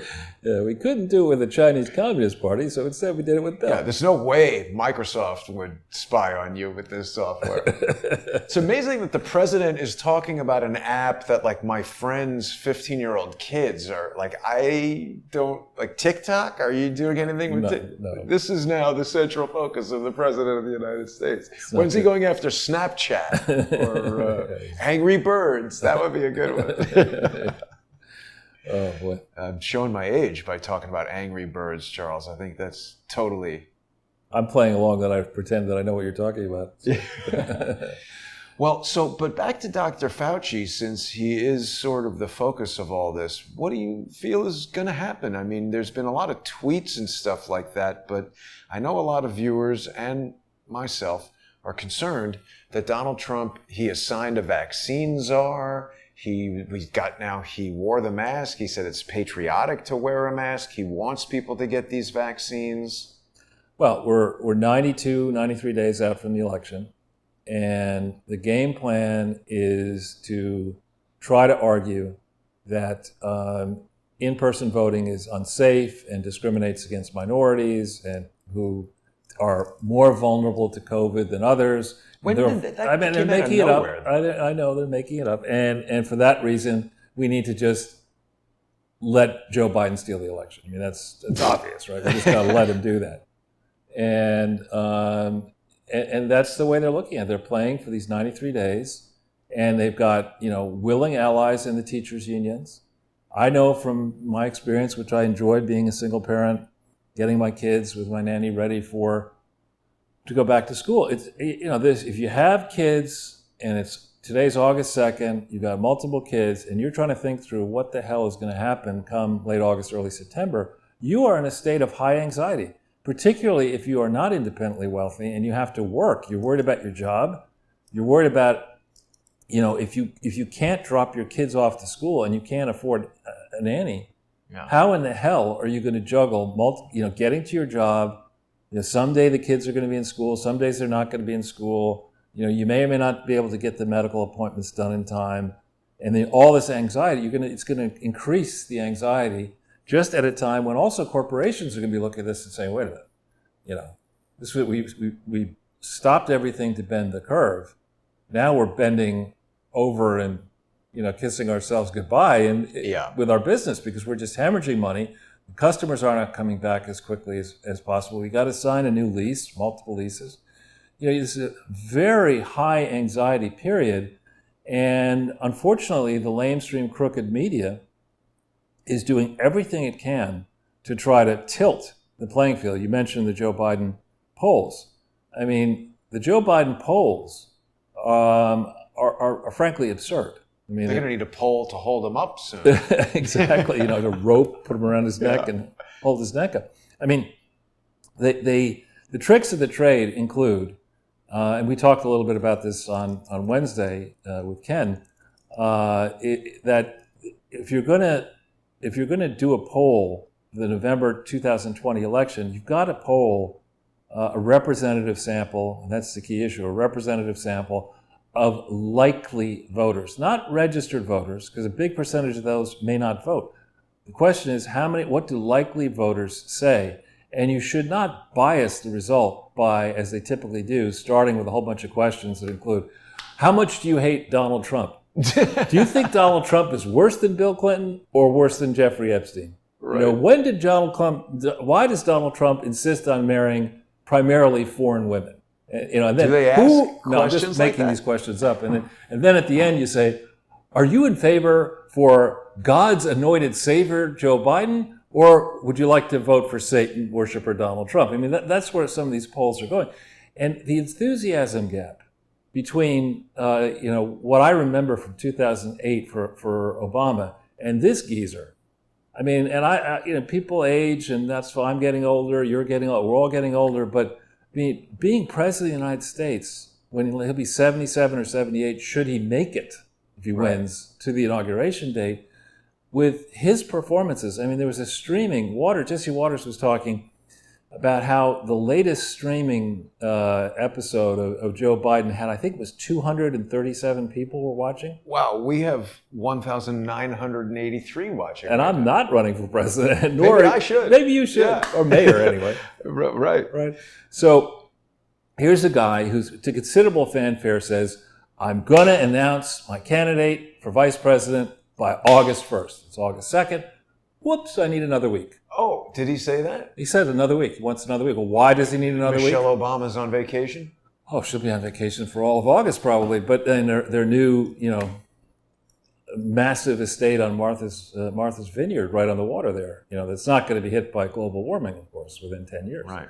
But no, I mean, here's a guy, it's not like he's had a lot of stuff to do. I mean, he hasn't been traveling. He's been in his basement. He gets rehearsed by all these handlers. He doesn't have the pressure of answering any tough questions from anybody. He's got one thing to get pops from Amazon. Right. He's got one thing to get done, a vice presidential candidate. He's going to pick the best candidate. Instead of saying, I'm going to pick the best candidate, I'm not going to pick a female African American. I'm going to pick the best candidate. And I'm reviewing. He didn't say that. I'm going to pick a female African American. And then, so now he does the trial balloon of Kamala Harris, and it's like, no, ixnay. Willie Brown's like, I was dating her and I don't even like her. Why would he select somebody like that who performed so badly, obviously in the debates, and there was no enthusiasm for Kamala Harris? None. Well, initially though, when she came out hard against Biden and attacked Biden for his anti-black, tough on crime legislation, that went over initially well until people started saying, wait a minute, Kamala, you like that legislation. You prosecuted blacks in California under that. While smoking weed to Tupac records that haven't been released yet. Right, and bragging about it, even though your father, who's Jamaican, doesn't appreciate the way you were talking. And so she's got so many problems. Yeah. Then you have Susan Rice. Terrible. A Rhodes Scholar liar, deeply involved in lying about what happened in Benghazi, likely centrally involved in the training of government resources, certainly during the 2016 campaign cycle, and maybe during earlier cycles, against political opponents, even against people in the Democratic Party, is my guess. She's got deep problems. And the third one, said nice stuff about Scientology and is a communist. Oh my gosh. Who was that? Bass, whatever. If I was going to caption this photo, Charles, it would say, is that strawberry shortcake hair shampoo you're wearing? He's about to sniff. No, it would be, out of Biden's lips, it would be, help me out, Susan. I got nothing. Right? He's got a document. It's like my first document. It just says document president. Right. And it's just...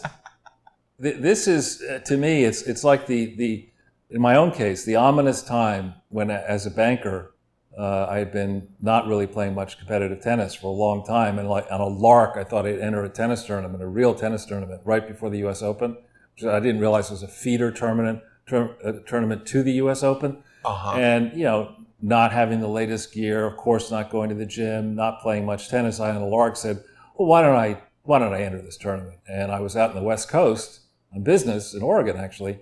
And I called the organizer and I said, look, it'd be really tough for me to make it to the Friday thing. Is there any way you can accommodate me and just put me in on Saturday? So they gave me a bye, i.e. they advanced me around. And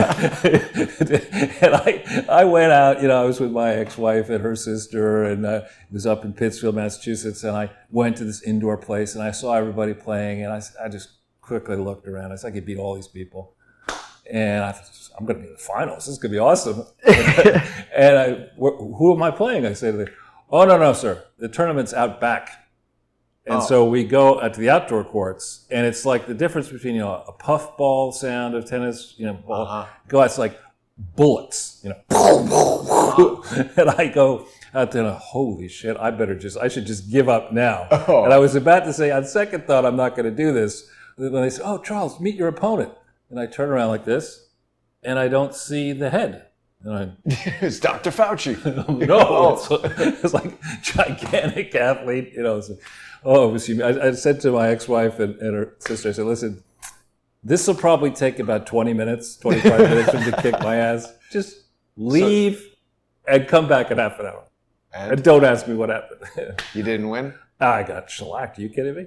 It's funny that was in Oregon and you had to contact the organizer. No, I was in Oregon. That's an organizing joke. I got it. Now, Charles, congratulations are in order. Why is that? This live stream has just broken 2,000 viewers across all platforms. So that's going to be the Jason Goodman channel on YouTube, Crowdsource the Truth 2 on YouTube, Periscope, Facebook, DLive, VK.com, Privyet, Russian viewers, and DLive, all these different platforms. Now, there is another interesting thing I wanted to bring to your attention.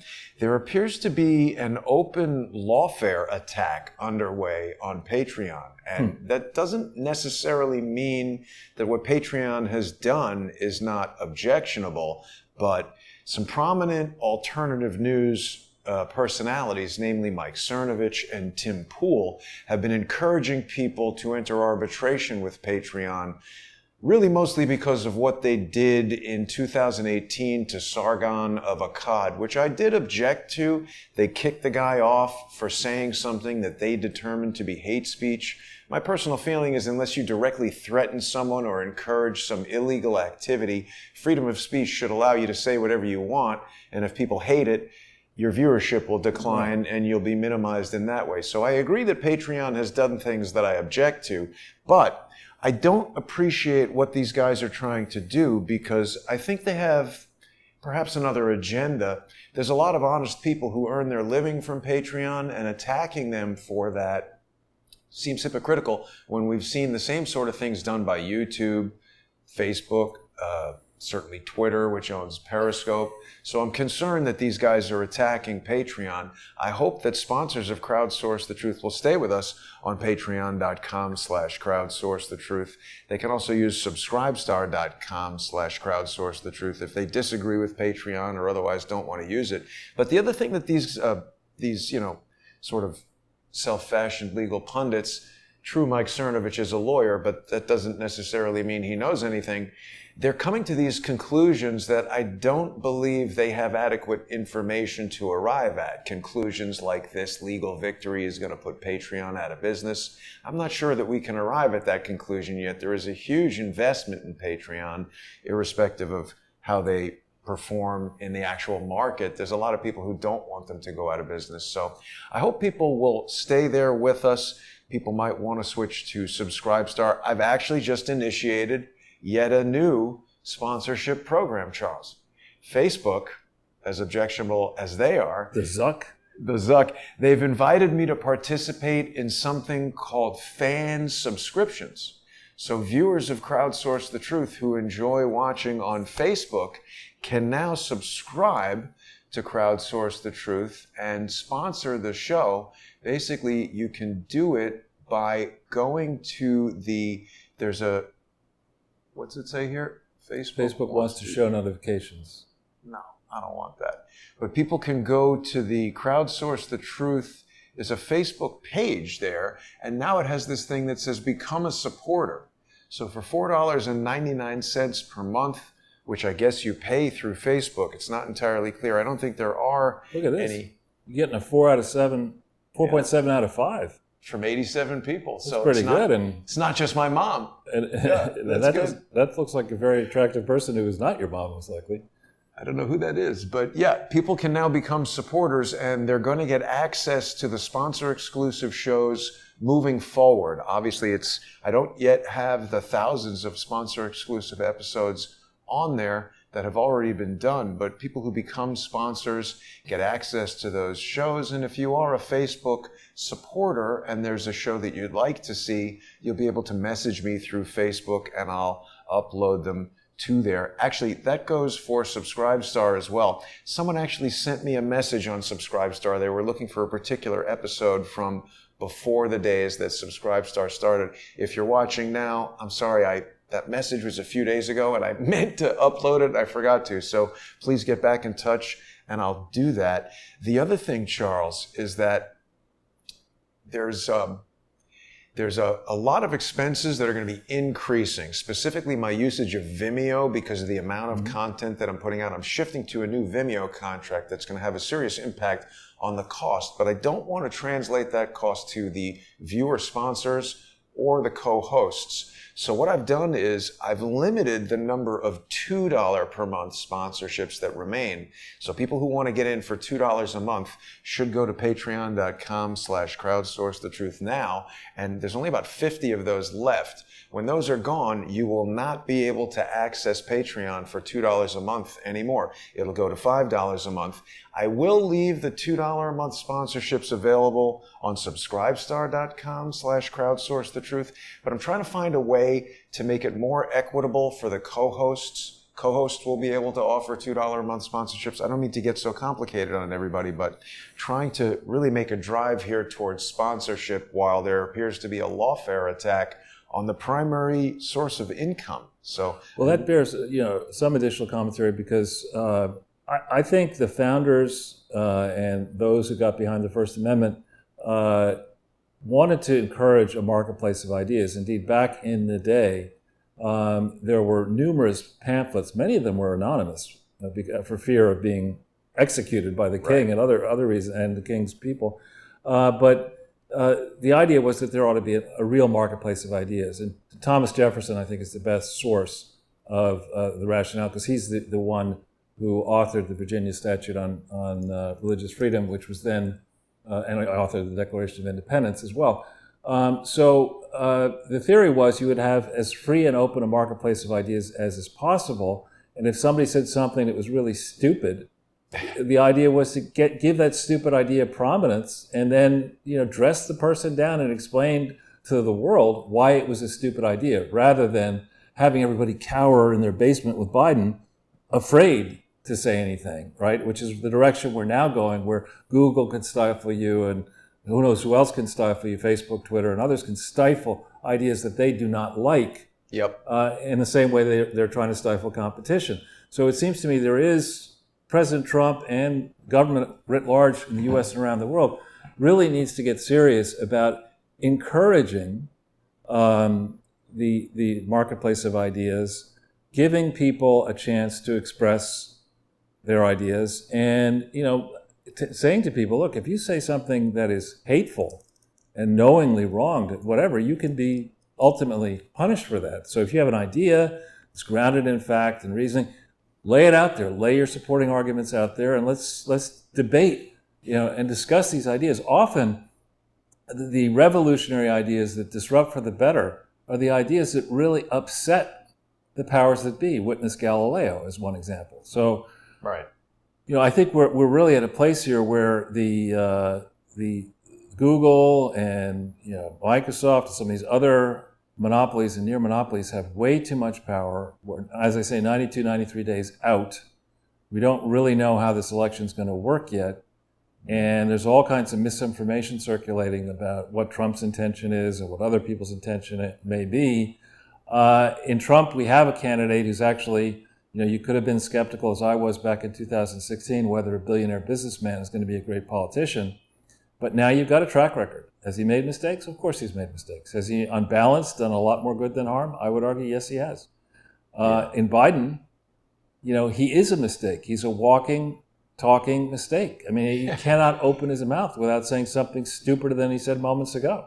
It's a rarity that his sentences even make sense. Now, I wanted to ask you also, Charles, along the lines of what you're saying, there was another congressional testimony at the beginning of last week where William Barr, they wouldn't let him go to the bathroom or get a Snickers bar or whatever he was looking to do. Nadler, he told him he's a class act. That was great. But he said during this congressional testimony, at least I recall, that he said there's no mechanism for the president to delay the election, or he said he's not aware of it. He would have to look into it. Yeah, he said he hadn't studied it. And it's very careful. I mean, he's a good lawyer, I have to say. He's a good lawyer. He's cautious.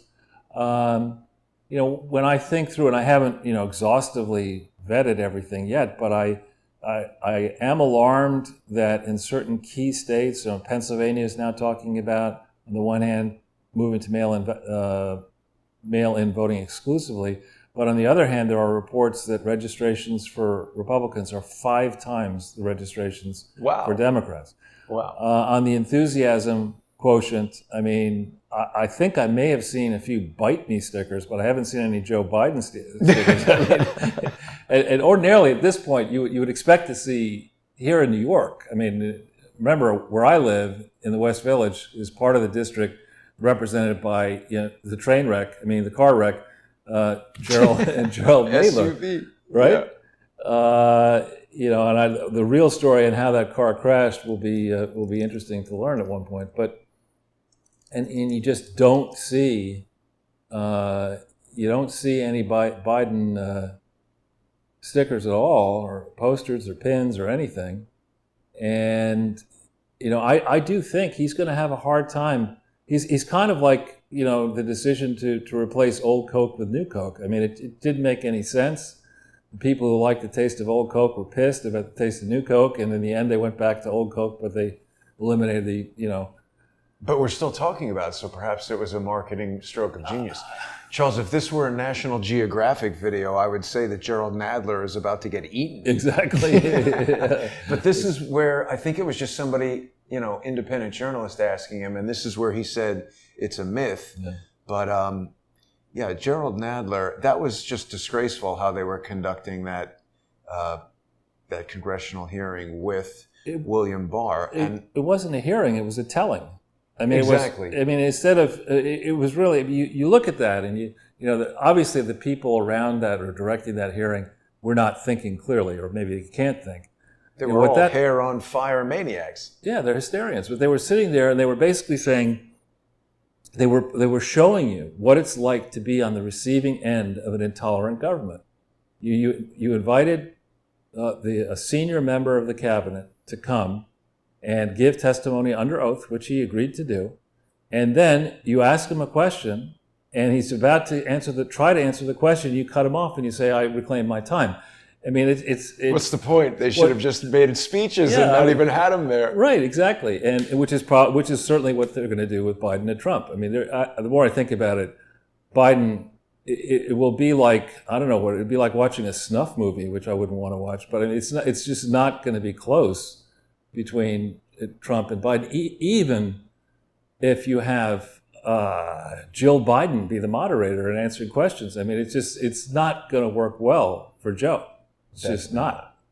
One of the funniest things that happened during the William Barr congressional testimony is that, I forget who it was, there was a Democrat questioning him, and he was like trying to answer. One fair point that they did make is that he was less focused on speaking over male representatives than he was female representatives. But I'm not saying that's sexist. I mean, maybe it is. He's an old school guy, so he was probably raised in a world where that's the way it works.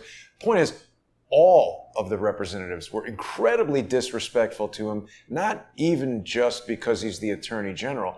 You got somebody there who you're speaking to, and the woman says to him, "I'm surprised at your lack of respect." And I mean, if it were me, I would be like, "You're surprised?" It's like, what? He was way nicer than I would have been if I was there. It was not impressive. And the reaction remember that you're dealing in Trump and the Trump team with people who are adept at using media. Mm-hmm. They're, and who now have a monetary advantage against Biden. Vast. You mean fundraising? Yeah, unspent cash, and and so you are now creating all of this free advertising for Trump. The spectacle of the Inquisition, and then if you would like to have Joe Biden as president, get ready for this scene in every major city, and then you just do a montage. Right. Seattle, Portland. What's his name says it's a myth. Yeah, it's a myth. It's just.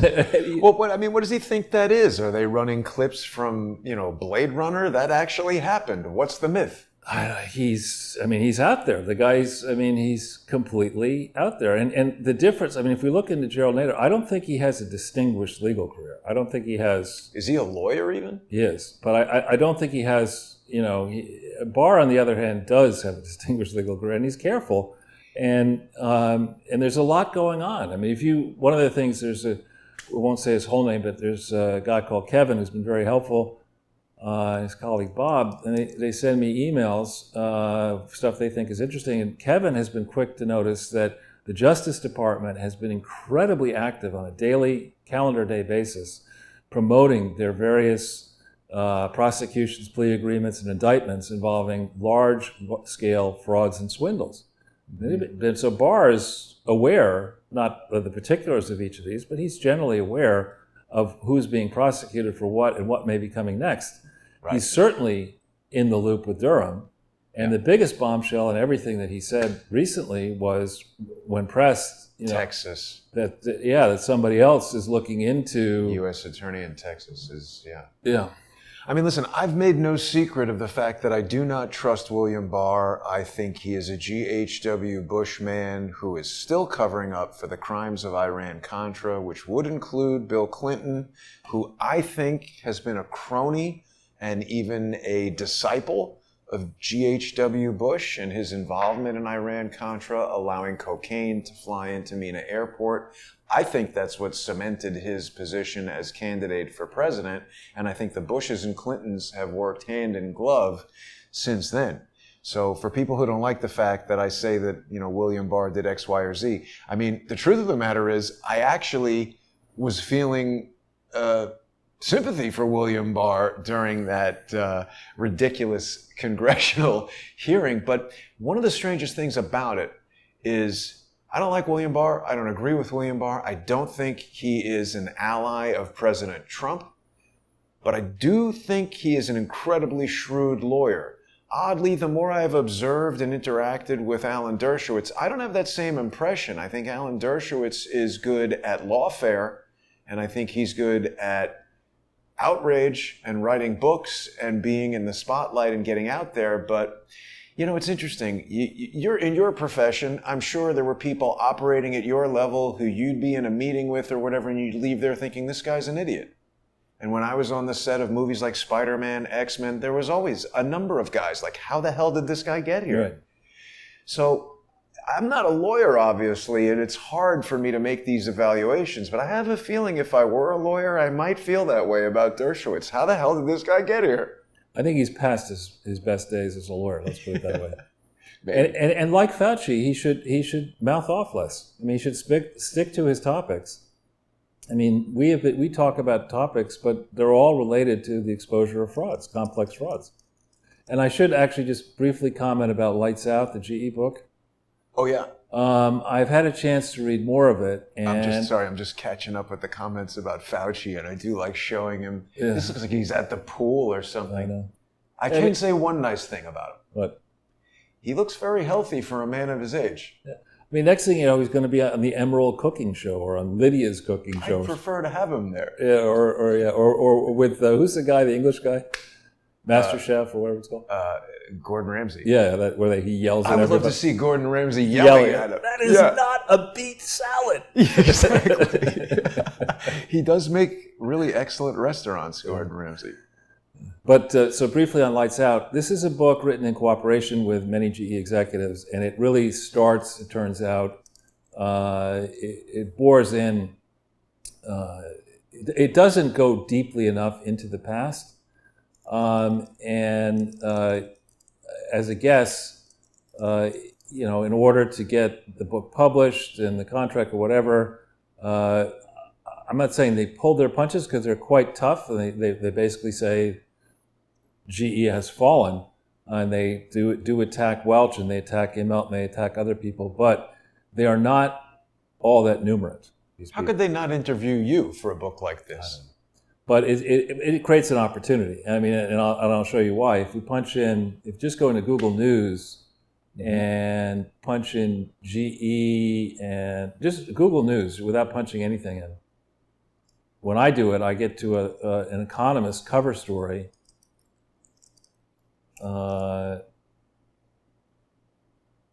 I think what I got to do is if I put GE Yeah. and then hit news. A GE whodunit, first story.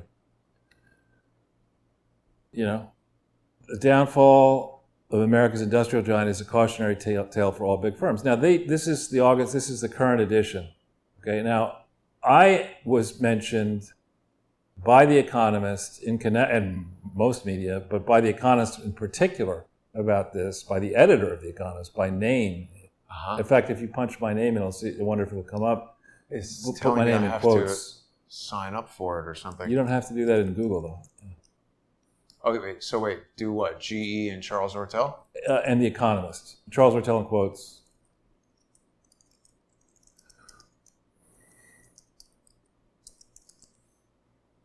This? No, I guess they don't have it. Or try all. See what happens. With not news, but all.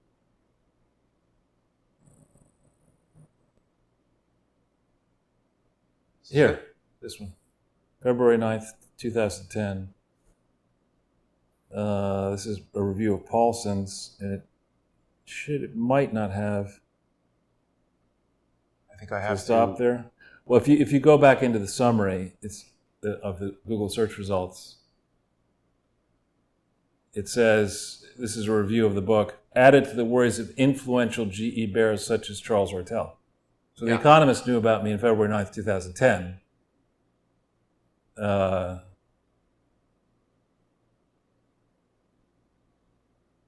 Anyway. Well, but see, it's interesting to me when you do so much work on this and these guys write a whole entire book, there's just no way that they don't know about you. And the fact that they didn't contact you. Well, no, as a guess, in order to get the access to GE, the GE executives, they basically said, we're not going to, if you want to go back and write the truth. Get it, exactly. We're not getting involved. We're not getting involved in that, right. That's what I'm getting at, is that's exactly what they're doing. I mean, it's quite interesting when people want to create a work based on somebody else's work and then you're like, forget about that guy. Well, actually, have we ever done this? Have we ever done GE, If I Only Had a Brain? Or Super Bowl commercial 2008?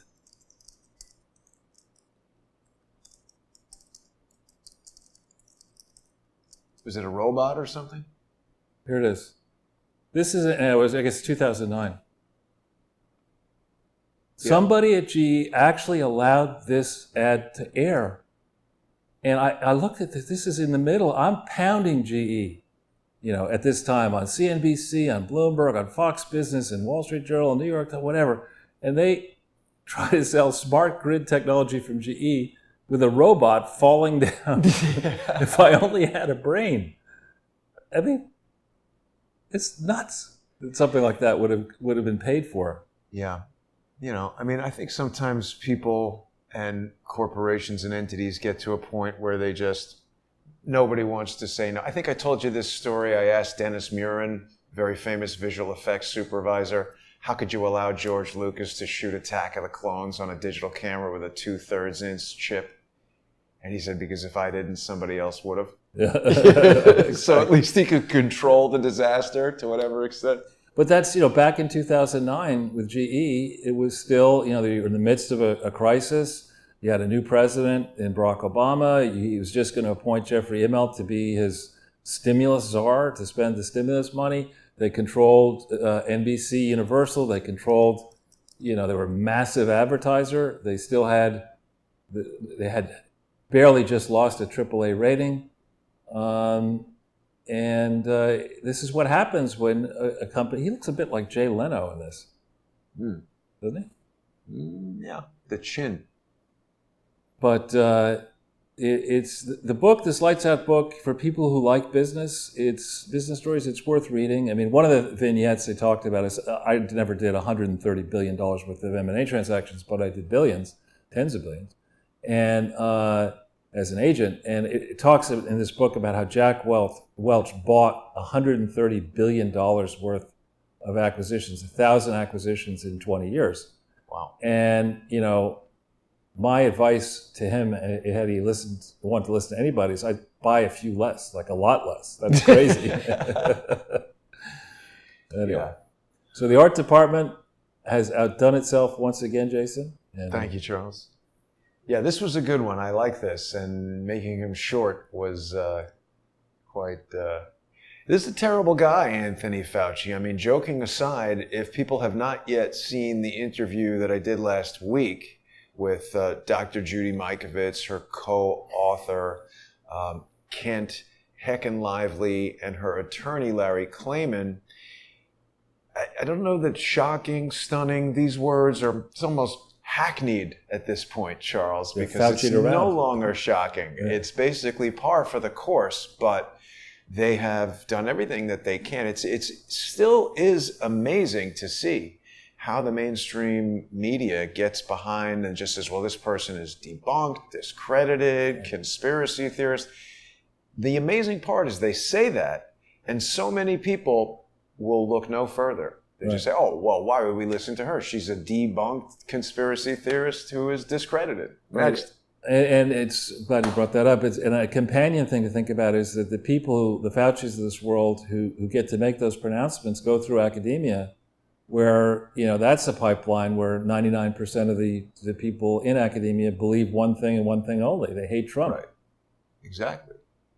So, yeah, I mean, if people haven't seen that interview yet with Dr. Mikovits, she basically explains a lot of things that it became much clearer to me what the problem is with some of the vaccines that are in use today. And that's not to say that Dr. Mikovits or myself are anti-vaccination. It's just important that we don't allow moneyed interests to corrupt our politicians and allow them to pass laws that prevent these types of medical technologies from being safely developed and deployed. And the problem is we're all being marched down a road, thanks in part to this legal dope, Mr. Dershowitz, or at least he's doing his part to try to make sure that he can have us forcibly vaccinated. It's very disconcerting, Charles. I'm quite worried about the whole thing. I don't want to be vaccinated by this thing. I don't want any more vaccines at all after what I heard Dr. Mikovits say. Me either. Well, Charles, I think, unless there's anything else you'd like to discuss. No, it's a pleasure to be inside where it's nice and cool. And yeah, let's hope. And it does look like, I mean, we could have done it. It's just getting overcast now, but all the reports said rain. So apologies to people who wanted to see us walking around outside. We are going to have, I'm not going to say who, but a very special guest on Wednesday if all things align properly. I know people are going to be excited to see you speaking to this person. So hopefully people will join us on Wednesday for Charles Ortel is Closing In. And tomorrow, don't forget, we've got another episode of Light on Conspiracies with Ole Damagard. And then in the evening, we've got Unseen Libya with Jimmy and Joanne Moriarty. So those will be available on subscribestar.com/crowdsourcethetruth, patreon.com/crowdsourcethetruth. And now to fan subscribers who support the show on Facebook. So there's 3 ways now that people can access the sponsor-exclusive content. Thanks for another great show, Charles. Thank you, Jason. And thanks, everybody, for watching.